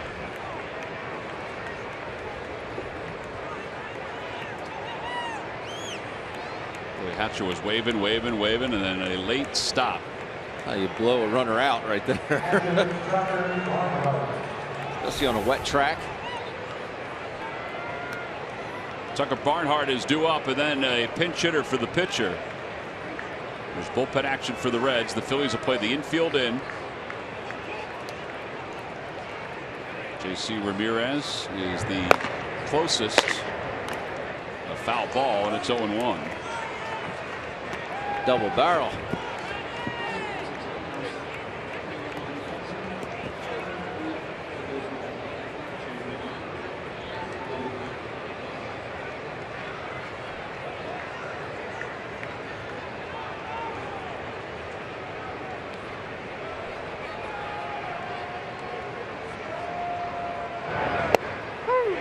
Wow. Right at him. Tell you what, I find, was that a changeup? That was a fastball there. First pitch was a changeup. I was just going to say, hard for me to let a fastball go with men on second and third. Not the only pitch I'm looking for. Curveball, and oh man, Vic Carapazza must have thought that went around the outside part of the plate. Well, we're going to see that it didn't. Boy, when you need a call, right? He froze him.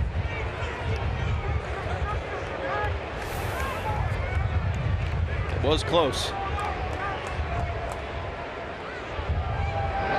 Got him. This time he waves at a different curveball. 2 strikeouts in the inning, 8 overall. 2 outs with runners on second and third. Wow. Great pitch. He tried the back door, and then he goes at the back foot. Struck him out twice. Barnhart is not pleased. Nice shot by Cameron. Silly bat got him out again. That's a good point. Cameron, great block of that ball in the dirt. That's, you know, that is a 2-run block, right? 1 run scores. Yeah. Sure. Another one goes to third with 1 out. Drew Bailey starting to warm up in the bullpen. Bailey and Hernandez will most likely be used tonight in the back end if Neris and Gomez aren't available for the Phils. Both are rested. Araujo's available from the left side. And now Carapazza out to break up the conversation as the clock hits 0. And Ramon Cabrera is coming up as a pinch hitter for the Cincinnati Reds. He was one of the first to report that Tommy Joseph was being called up. Be the first to know by following our Phillies insider Jim Salisbury on Twitter and on CSNPhilly.com. There's Jimmy. So now Cabrera with runners on second and third, 2 outs. It was a long scouting report meeting out on the mound. Fastball at the knees. It's 0-1. In my mind, I'm thinking there's no way I throw Ramon Cabrera a first pitch fastball unless you know that you can put it in that location.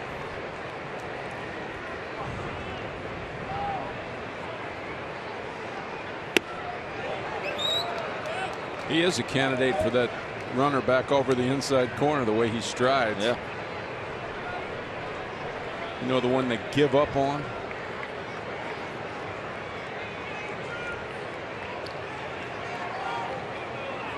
The old Roy Halladay inside pitch. Oh yeah.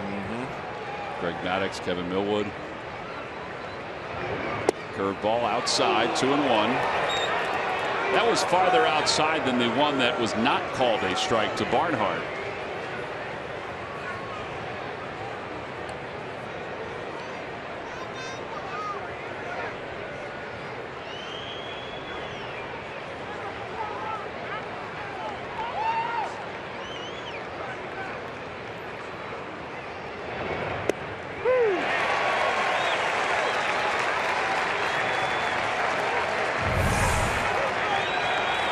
Back door. You have to give up on. Make a pitch here, Aaron.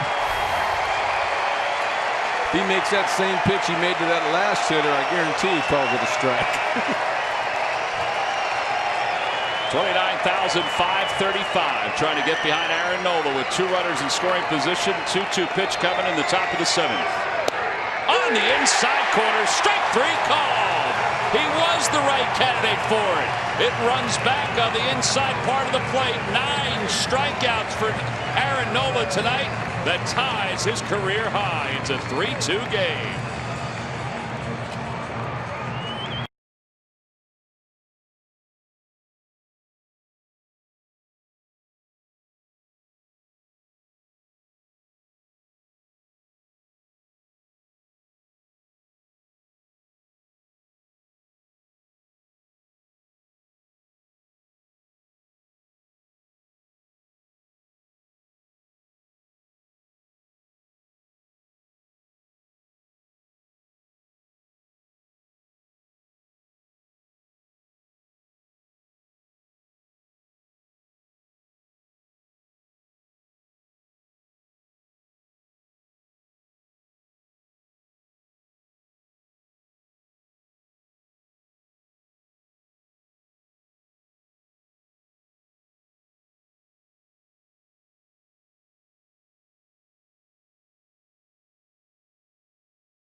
As you said, the Phillies seem to like these as we go to the bottom of the 7th. Time now for the Jeep Stump the Fans trivia quiz answer. All right, guys, who is the last Reds player before Billy Hamilton in 2014 to have 50 or more stolen bases in one season? All right, I'm going to tell you my good answer. Yeah. But wrong. Eric Davis. Eric Davis is a good answer. It is incorrect, though.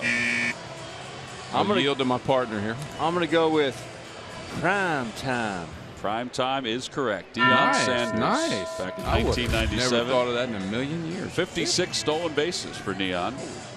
Dion. Log back on to Phillies.com to find out if you're the winner of a Phillies prize pack. I was going to go with Barry Larkin, Joe Morgan. I thought about I was Joe. between Dion and Barry. Somebody tweeted at me tonight, Gary Redus is another guy. Could steal some bags. Yeah. Here's J.C. Ramirez, the former Philly. Think about that. An all-pro defensive back, one of the greatest ever, stealing 50 bases in the Major League. Still remember there was a couple of games, one in particular where he played in a football game and then jetted to go play in a baseball game. That's when you're having a little fun, when you're able to play at a high level in two sports. 0-2 to Peter Bourjos. How about Bo Jackson? I don't know if anybody played higher than he did. In my opinion, he's the best athlete of all time. Better than, well, Herschel Walker. Don't leave him out now. Bob Sletter. Herschel Walker couldn't hit Olympian. Couldn't hit a breaking ball. Well, that's a deep base. Whoa. You talk about athletes. Yes. Whew.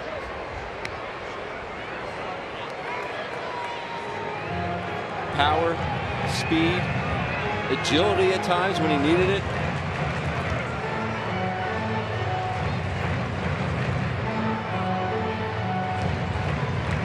Funnier moments in the world was when Bo Jackson caught the ball and basically ran up the wall when he was with the Kansas City Royals on an arc. It's parallel with the ground. Yeah.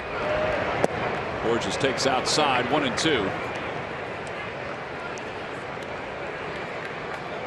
And that night when he was told he was going to lead off the All-Star game for the American League and led off with Anaheim. I was home there. run. Wasn't that in, I want to say that was in Chicago. It was in Anaheim. Anaheim. I think it was 87. I was there. Didn't he hit it off of Russell? He hit it off of Rick Russell, yeah. Yes, he did. Now, he may have had one also in Chicago. I don't remember that, but this was in Anaheim. It was a shot. It's absurd. It was far.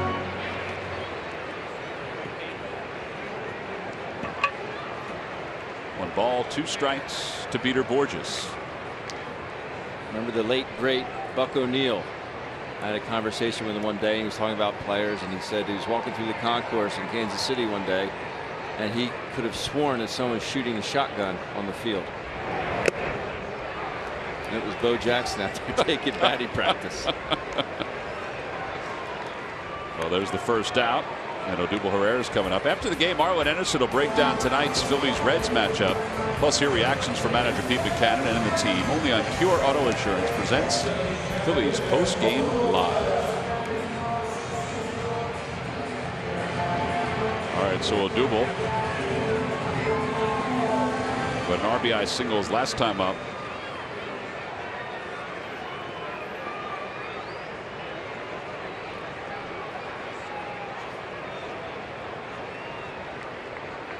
Another pitcher, 6'5". Throwing $1 billion. Yeah, J.C. Ramirez, the Phillies acquired in the Cliff Lee trade with the Seattle Mariners, and he never panned out.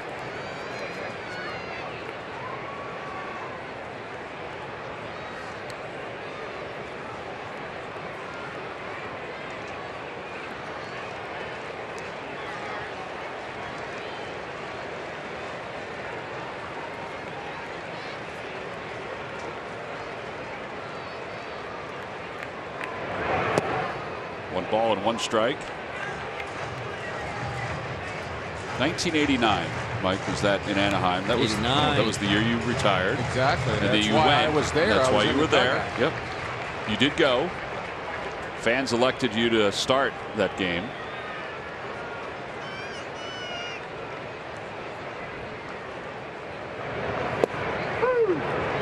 2 strikes. That was one of my greatest thrills ever. You know, people ask you about that. Sometimes I don't remember that, but I got to tell you, that was a flattering thing to have happen.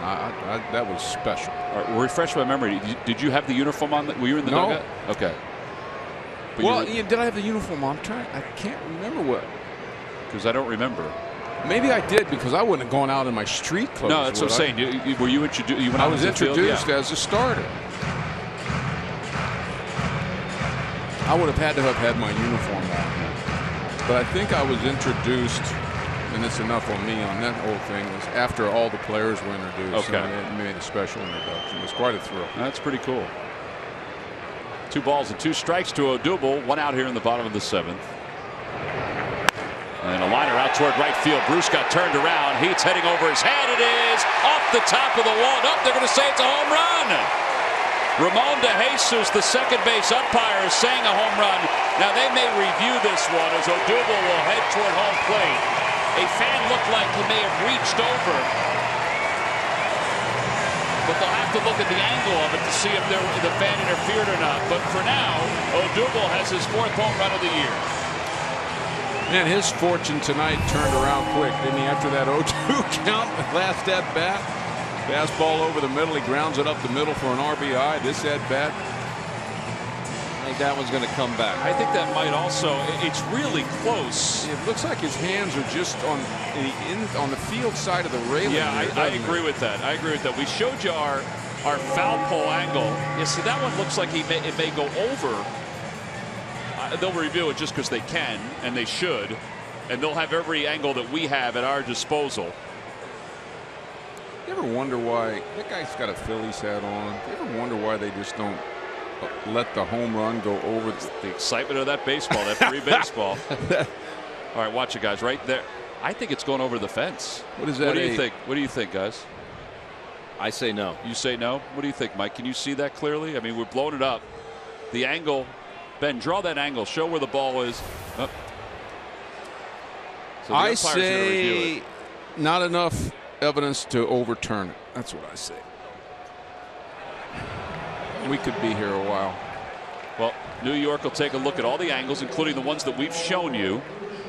It is very close. It really is. And to Mike, answer your question, I think people get so excited about that free baseball as a fan. All right, here we go. Watch it again. It's distant here, so it's tough to see. You can see the ball coming in. If you freeze it right here,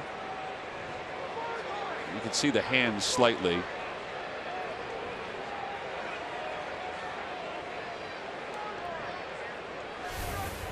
Well, all right, so it's really close. Very close. It could be an inconclusive. I mean, to me, it looked like on the angle that it may have still gone over.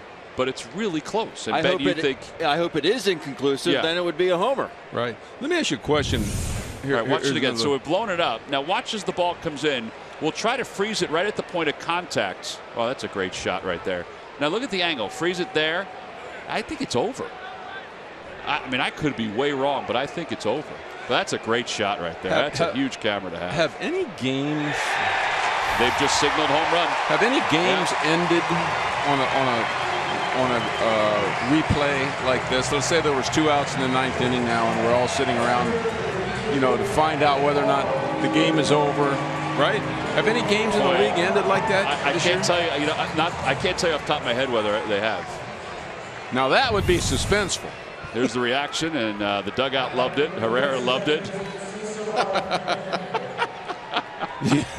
You don't get any knuckles until the replay comes in, right? Or you get to double the knuckles. Frank Franchise of Creebridge, New Jersey, has won $100 or $200 thanks to the McDonald's home run jackpot. Way to go, Frank! Maybe the only time in Odubel's life where he didn't want to double. Yeah. So it's a 4-2 ball game. I have to admit, I thought it was going to take a lot longer than that for them to come up with a decision. I really did. I thought it was going to be not St. Louis 5 minutes and 1 second, but I thought it was going to take some time.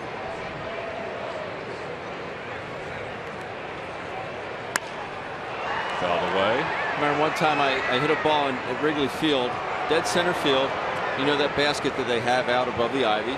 It went directly over the basket, hit the backboard, and ricocheted back on the field. I'm standing out on second base forever. And this is obviously way before replay. The 4 umpires got together. It was a long time. They finally signaled home run, which it was. Brandon Phillips to his left. And I finally got to circle the bases. I got in. Next Kangaroo Court, I got fined in Kangaroo Court for the longest home run shot of the season. That was $25. But it was funny. Well, Odubel will not get fined for that because he was just speeding around the bases. Yes, he was.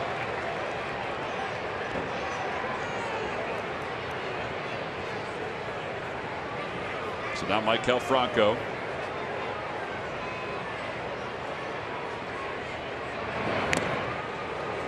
Franco's hitting right there, and I just happened to notice that the second base umpire was trotting from the right field side of second base to where he is right now while the pitch was on the way. I don't know whether he gets that or not. He wasn't in position. I mean, that'd be tough to hit him with that umpire trotting across center field. Trying to make the game a little harder. 1 ball, 1 strike. All right, so the call stands. So it's not confirmed, which means that it was inconclusive evidence to say whether it would have or would not gone out of the ballpark. So they kept it with what they called. 2 away. Tell you, that's the final out. Excuse the ground out. So Odubel gets the home run. Phillies up 4-2. We'll go to the 8th.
By Nissan. ShopChooseNissan.com. By Jefferson. Call 800-JEFF now or visit jefferson.edu.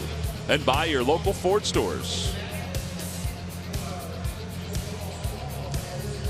Top of the 8th inning, Phillies 4, Reds 2. And the Fanatic dancing on the dugout with some of the youth softball and baseball players that were part of the parade that took place before the game.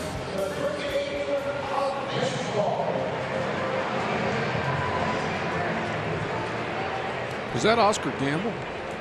They had Afro Dan up on the video board here at Citizens Bank Park as Andrew Belly was warming up. Andrew comes in here in the 8th inning with the Phillies on top by 2. 2.35 ERA for Andrew.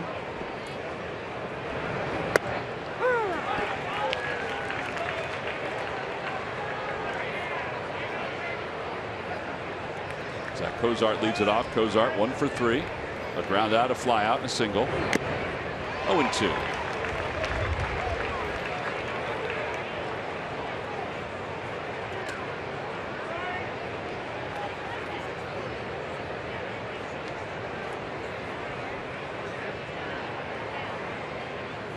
Got him. 95 on that fastball. That's like the old days for Andrew Belly. One away. It'll bring Jose Peraza to the plate. Let's check in with Craig Murphy. Murph.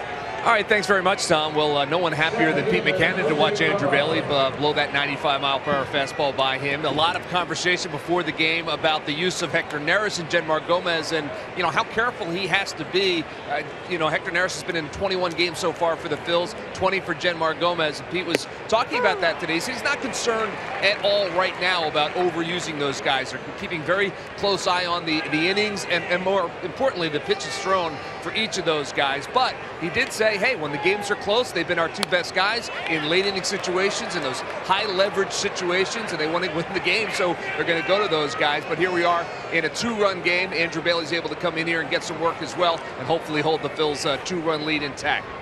Yeah, there's a pretty good chance that Genmar and Hector are not available tonight, just based on the fact that Bailey is in. Bailey and David Hernandez have thrown quite well since the season began. Murph was talking about the pitch count, and just talking to Pete today, that was one of the things that really stood out to him, is that they monitor the pitch count in a lot of ways. And he said, quite honestly, Genmar Gomez's last 2 saves have been 6 pitches and 11 pitches. So that's part of it as well.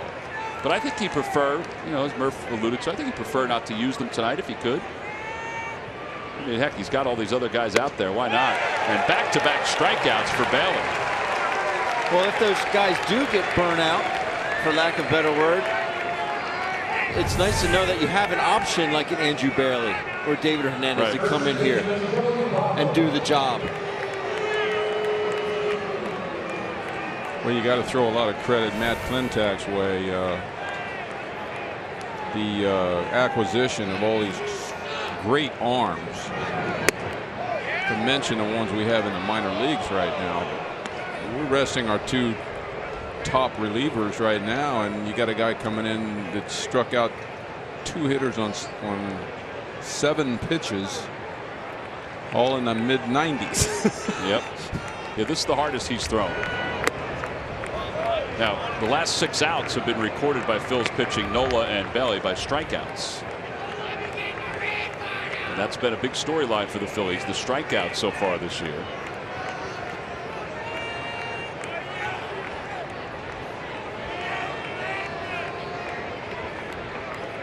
2-0 pitch. A little high, 3-0.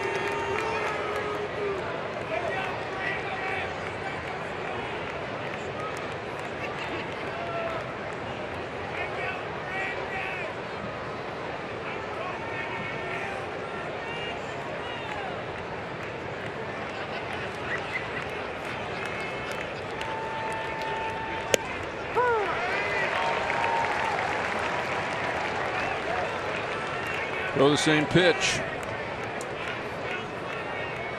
2 times in a row.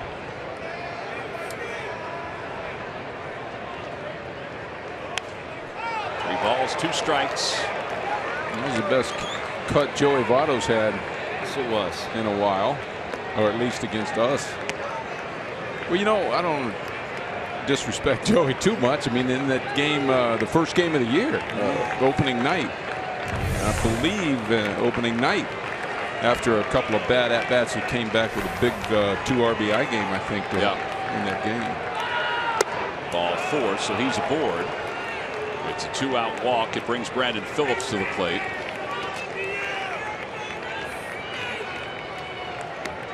You see Andrew's feeling froggy out there. Just overpowered that one.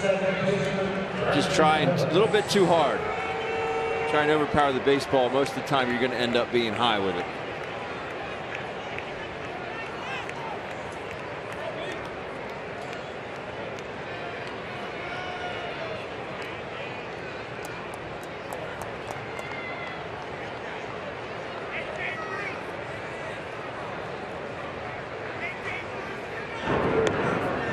Like all 3 outfielders took 2-3 steps back at the same time. I played a kind of a no doubles. Let the ball over your head.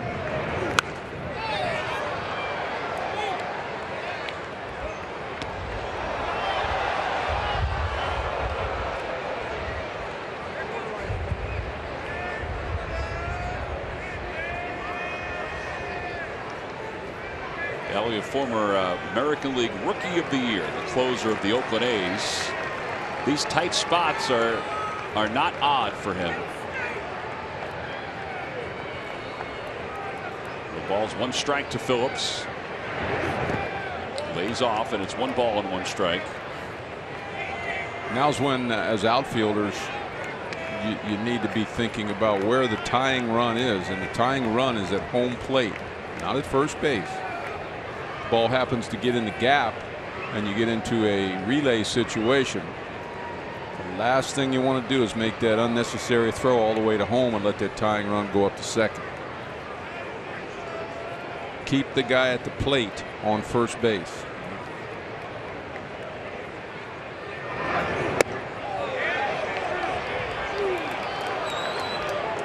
Two balls and 1 strike.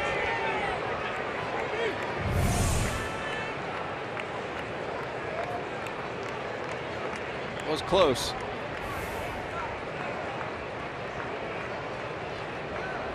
Telling himself he wants to swing down on the ball. He keeps making that motion.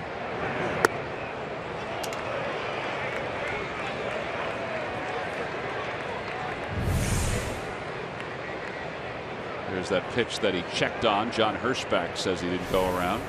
By the way, John Hirschbeck, who was also at that All-Star game in '89 as an umpire, was umping left field.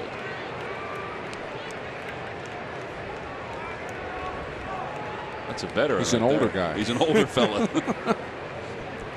3 balls, 1 strike to Brandon Phillips. Speaking of old, I was thinking about this over the weekend. I went to Grandparents' Day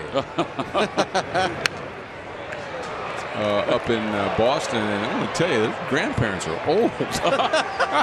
Darn. You think they said the same thing about you? Wow. Looking around, I'm going, man, these people are old.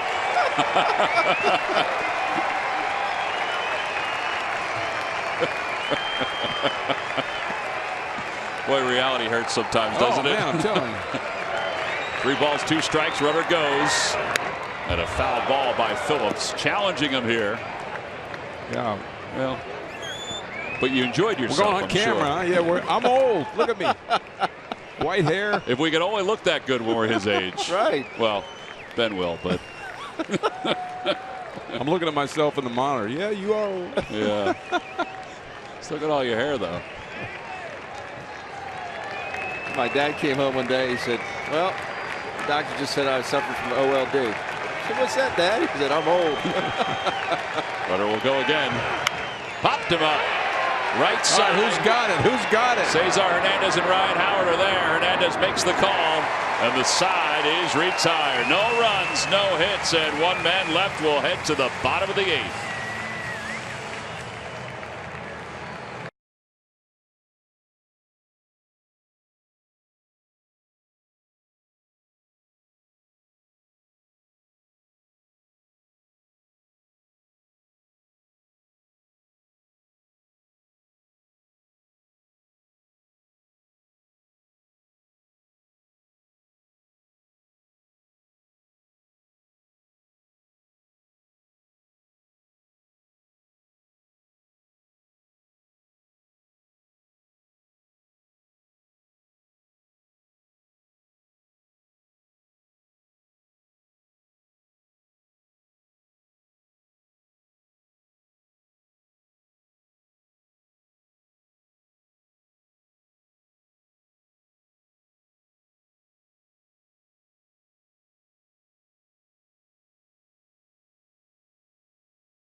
defensive play of the game. We go back earlier in this ball game. Ryan Howard.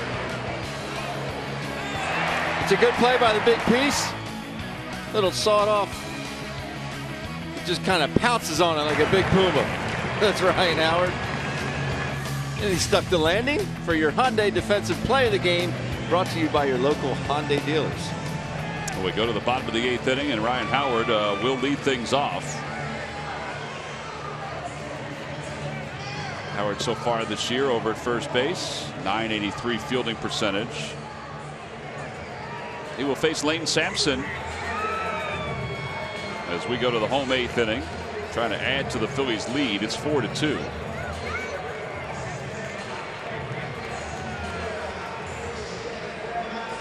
Sampson making his major league debut. So who was the first hitter you ever faced in your major league career, Wayne? You stare down Ryan Howard right here. And Howard hits it back to the box. One away. And his story's going to be? I got him to hit a soft one back to the hill. One pitch. And the big leagues are easy. Yeah. You got to keep that baseball. He did. They threw it, yeah, obviously, right? First out as a pitcher. First pitch he threw, yeah.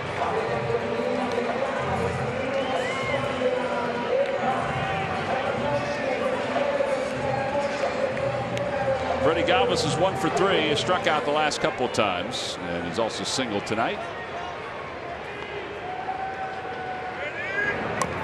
And he bunts, and he's out. He was out of the batter's box. At least that's the look, and they can't review it. So Galvis will be out. It'll be 2 unassisted. Well, I'll be darned. It's been a long time. Is that worse than a strikeout? I mean, I'll tell you. That's a no-brainer. Yeah, I think he's out of the box. I think Vic Carapazza made the right call. Both feet are out, I think, when there's the point of contact. The umpires cannot review it, but they will confer. Carapazza was right on it, and he had the clearest look at it. He looked to be out of the box when he initially made contact, or very close to it. You see how he kind of shuffles up here. There's the left foot out of the box. Right foot's up in the air. Yeah. So, how'd your first 2 pitches go when you went to the big leagues? Huh? I could have pitched until tomorrow. Cameron Rupp is 0 for 3, grounded into a double play, flied out twice. Broken bat ground ball by Ryan Howard back to you, and a bunt out of the box. By the way, how do you score that? 2 unassisted. 2 unassisted. Ben used to love those. Yeah. Never had to do any work. Nope. You have to write unassisted? How do you? I usually put 2U. 2U. I almost have a unscathed score sheet here. You're going the distance. Yeah. Very confident with the pen instead of the pencil. Except for one, the home run. Odubel. Back toward the middle. That'll be a base hit for Rupp. So his first hit of the night.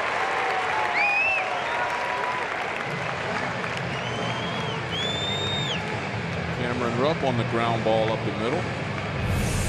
That makes your night so much better from a personal standpoint.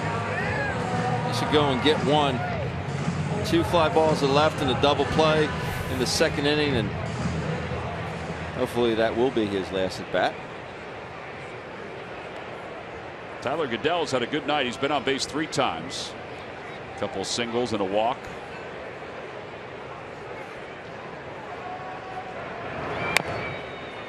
So Tyler Goodell was platooning with David Lowe.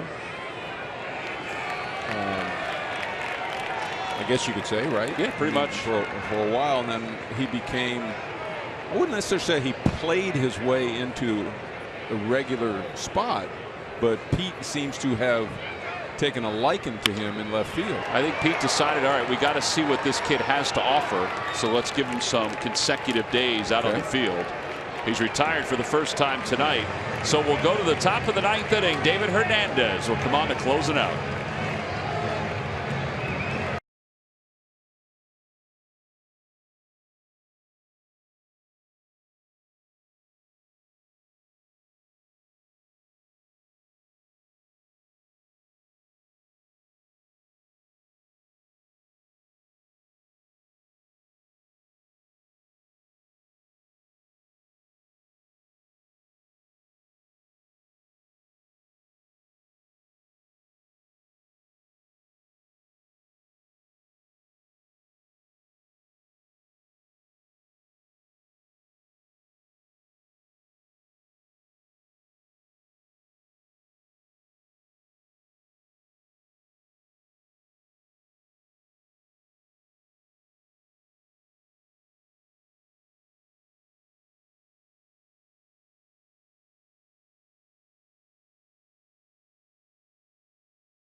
WB Mason deliveries of the game. And guys, the Phillies have had some pretty good deliveries. Here's Odubel Herrera, hits it sharply right back through the middle. That's the one. I mean, I love seeing it, but I can't understand why he threw him that pitch.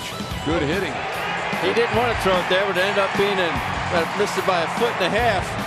And then Cesar Hernandez gets one of the only changeups I saw Adamant throw, hooks it through that hole, and they are your WB Mason deliveries of the game. All right, so now we go to the top of the 9th inning. It's David Hernandez, who the Phillies signed as a free agent this past offseason to potentially be their closer, who will come on and try to pick up his first save of the season. His only other opportunity was a blown save. 24 strikeouts in 16 1/3. He really has thrown very well since that first week of the season. Good velocity. Andres Blanco has come on to play first base for the Phillies in place of Ryan Howard.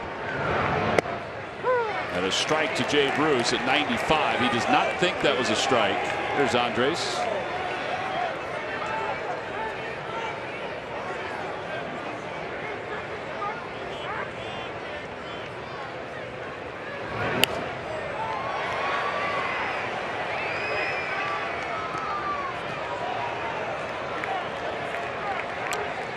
Tess living dangerously in there, but I guess if you're throwing 95, it's not. Right on his hands, 2 pitches in a row. I've been doing it all night.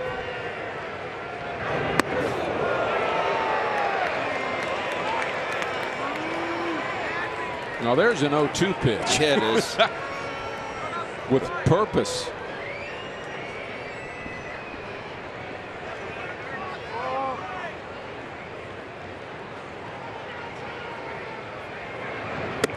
Check swing, 1-2, or 2-2, excuse me. Phillies try to beat the Reds for back-to-back nights, win their 3rd consecutive game, and also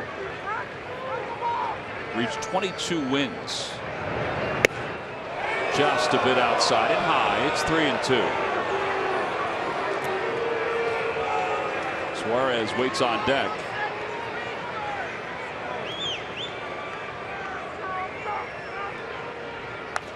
Got it in on his hands and he fouls it away.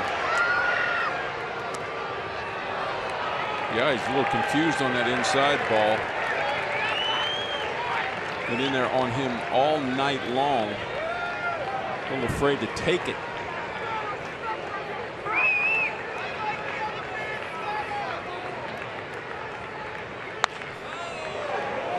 Looking for that one.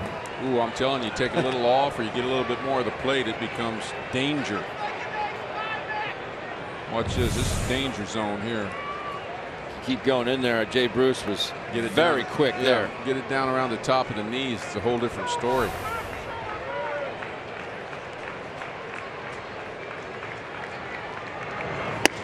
inside, ball 4. So that means the tying run is coming to the plate. Well, the Toyota Major League scoreboard, the Mets and Rockies are squaring off in Colorado. Colorado leads at 7-4. Neil Walker does have a home run for the Mets. Game time temperatures for that ball game, 42 degrees out in Denver.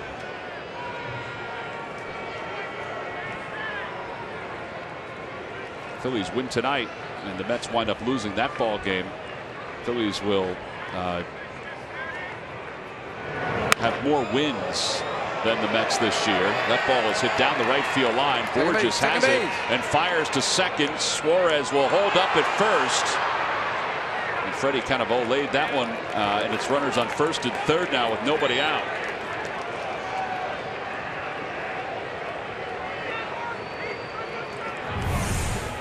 You're just asking for danger when you walk the leadoff man. And hopefully this doesn't come back to bite the Phillies, but David Hernandez definitely has some work to do here. So Bruce is at third. Suarez is at first. And Adam Duvall, the left fielder, will be the batter.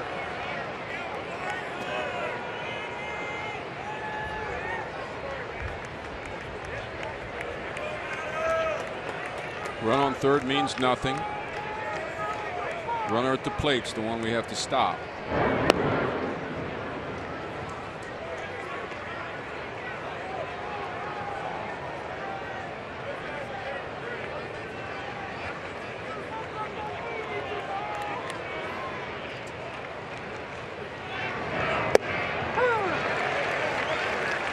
Get over slider. That's a good pitch to get strike one with.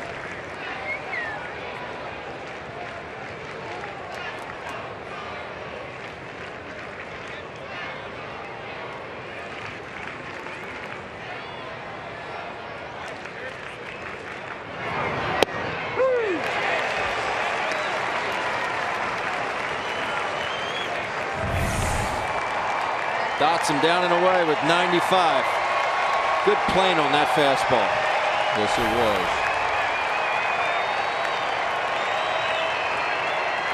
David's got his signs. No balls, 2 strikes to Duvall. And a breaking ball, and he just gets a piece of it.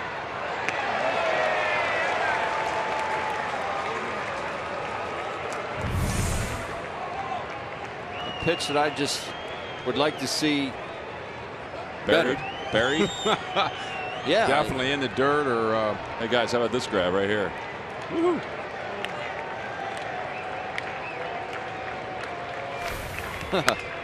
Popped him up.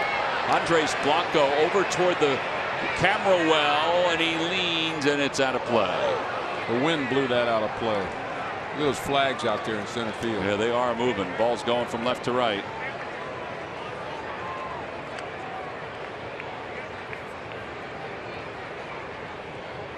So we'll do it again. Bullpen is quiet right now. The tying runs are aboard here in the top of the 9th inning.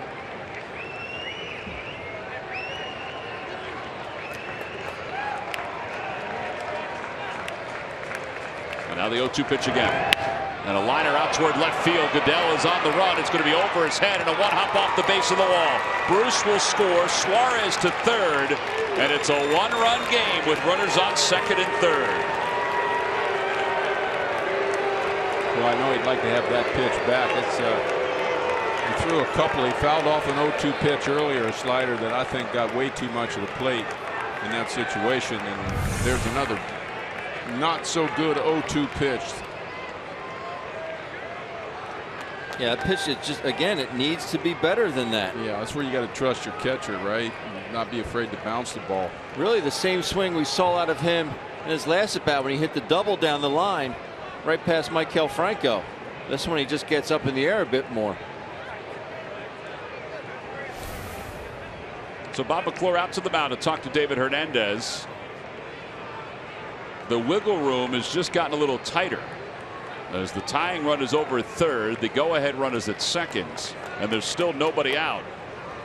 Well, it looks like neither Hector Neris or Genmar Gomez are available here tonight. So the Phillies got a scoreless inning from Andrew Bally, and now David Hernandez is allowed to run. They'll play the infield in, and Tucker Barnhart will be the batter.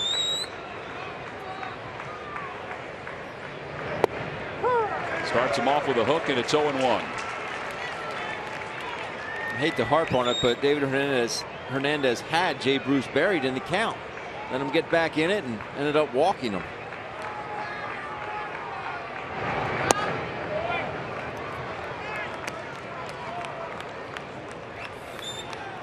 Jordan Pacheco is out of the on-deck circle as a pitch hitter. There he is.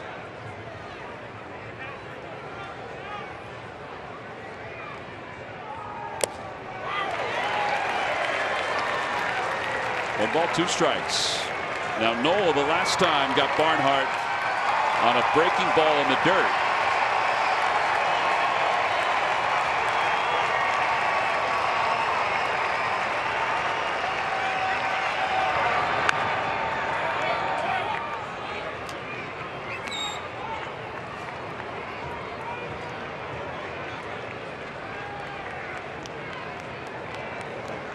Got to bury a breaking ball here.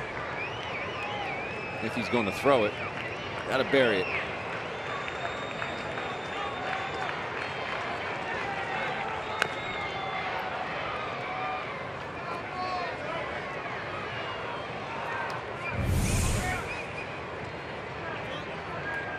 Ball just got the foot of Barnhart. Just barely.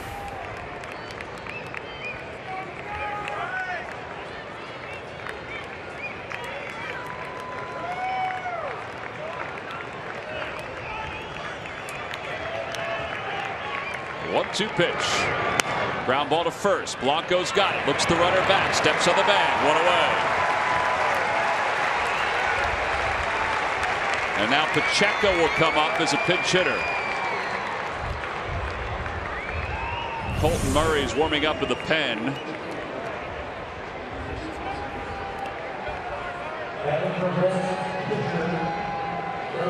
Ball's hit sharply. No chance for the runner to go from third. Now we saw Suarez try to run last night. Not a whole lot of speed there. Phillies again will play the infield in. Franco, the third baseman, is back behind the bag.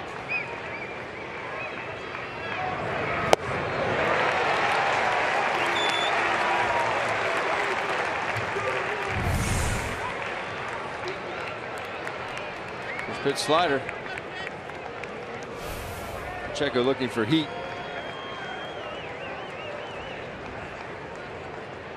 Based upon the swing at that pitch there, I'd just stay with it. They do. Fly ball left field. Tagging from third is Suarez. Goodell comes running in. He's under it. Makes the catch. Here's the throw to the plate. It's in the air. He is out! Cameron Rupp hangs on! Oh, man, what a play! Cameron Rupp hangs on.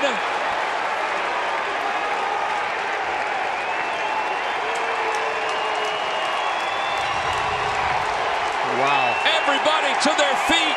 What a play by Cameron Rupp. The throw took him into the baseline. He grabs it, hangs on, takes the contact, and the ball game is over. Another one-run victory. Now they are going to review this to see if there was a violation of the home plate collision rule. I think the throw took him right into the baseline, and there was nothing else he could do. Well, you're absolutely right about that. Let Ben comment on that. But what's he supposed to do? He's got to go catch the ball. And if the ball takes him into the path of the runner, what are you going to do?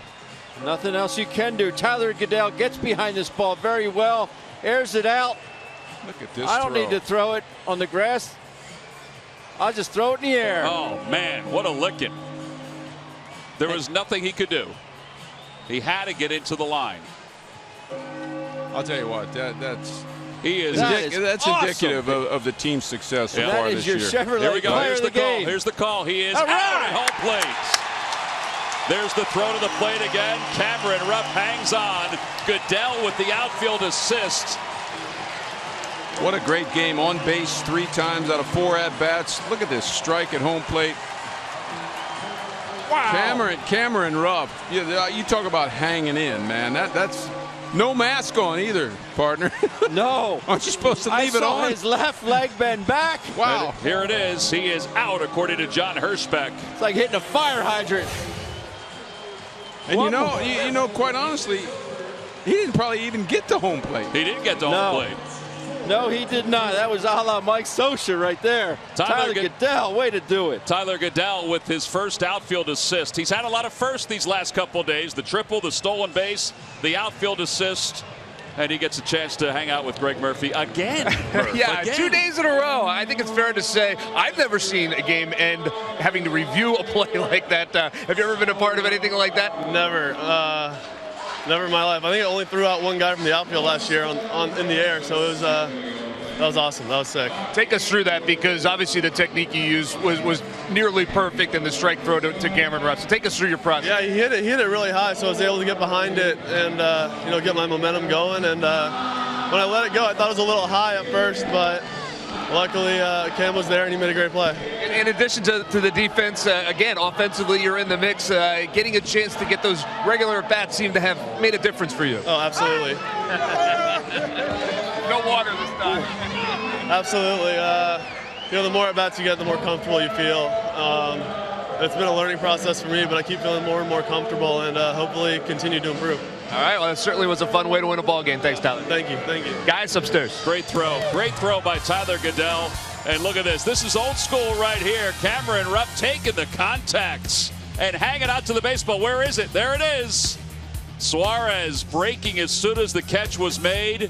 And Cameron Rupp able to hold his ground. It took him a little while to get up. He was like a heavyweight boxer. The count was 8. He got to his feet. And the ball game is over. Man,